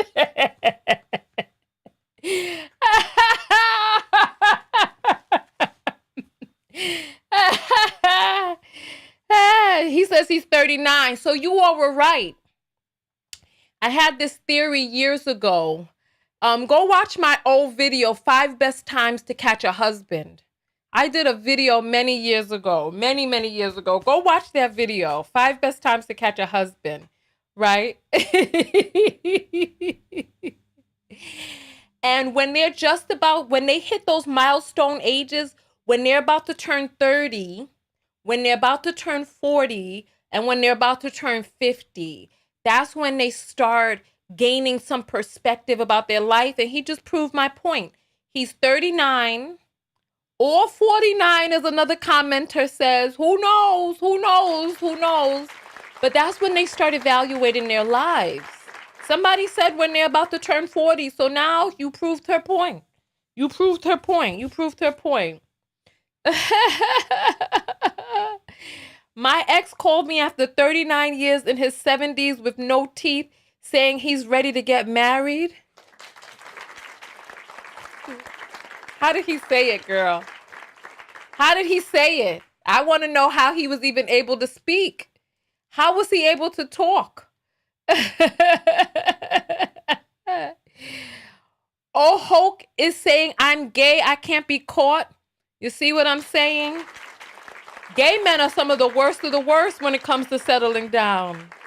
They some of the worst of the worst. Gay men, even to this day, are in a fright right now trying to find a marrying type in the gay community. And then I heard that black men don't even want to settle down with other black men in the gay community, that they just worship white men. I don't know what's going on. Anyway, listen, I'm going to go to bed with that image of a man on his back like a roach because he was trying to get something from that rolled underneath the dresser. All right. Ew, somebody said put them gums to use. No, sir. No, sir. Because whatever was happening that made his teeth fall out is a chronic hygiene issue that you wouldn't even want his gums nubbing on you. You wouldn't want his gums nubbing on you. Listen, anyway, I will see you all in the next video. Thank you all so much for coming out. Thank you for being a part of this broadcast. Go out there and love. Ohoko says, I'm celibate. That's a damn lie. You celibate for today? How long you been celibate? You've been celibate since this morning? All right, I'll see you all in the next video. Oh, let me just check for apples before I jump off. And Handle with Care sends $1 and says, as a content creator, I admire your courage. You are so, I appreciate that. Thank you. Thank you. Thank you. Thank you. Thank you. I will see you all in the next video. I'm really tired. I got to go. I got to jump in the shower and I got to, ew. Yeah, gums infected. Ah! Crack cocaine don't make your teeth fall. That's that methamphetamine made his teeth fall out. And now he done had a heart attack. That's why he really contacted you. All his teeth fell out from meth, and he had a meth heart attack. I'm going to keep talking if you all don't let me go. I'll talk to you all later. Peace.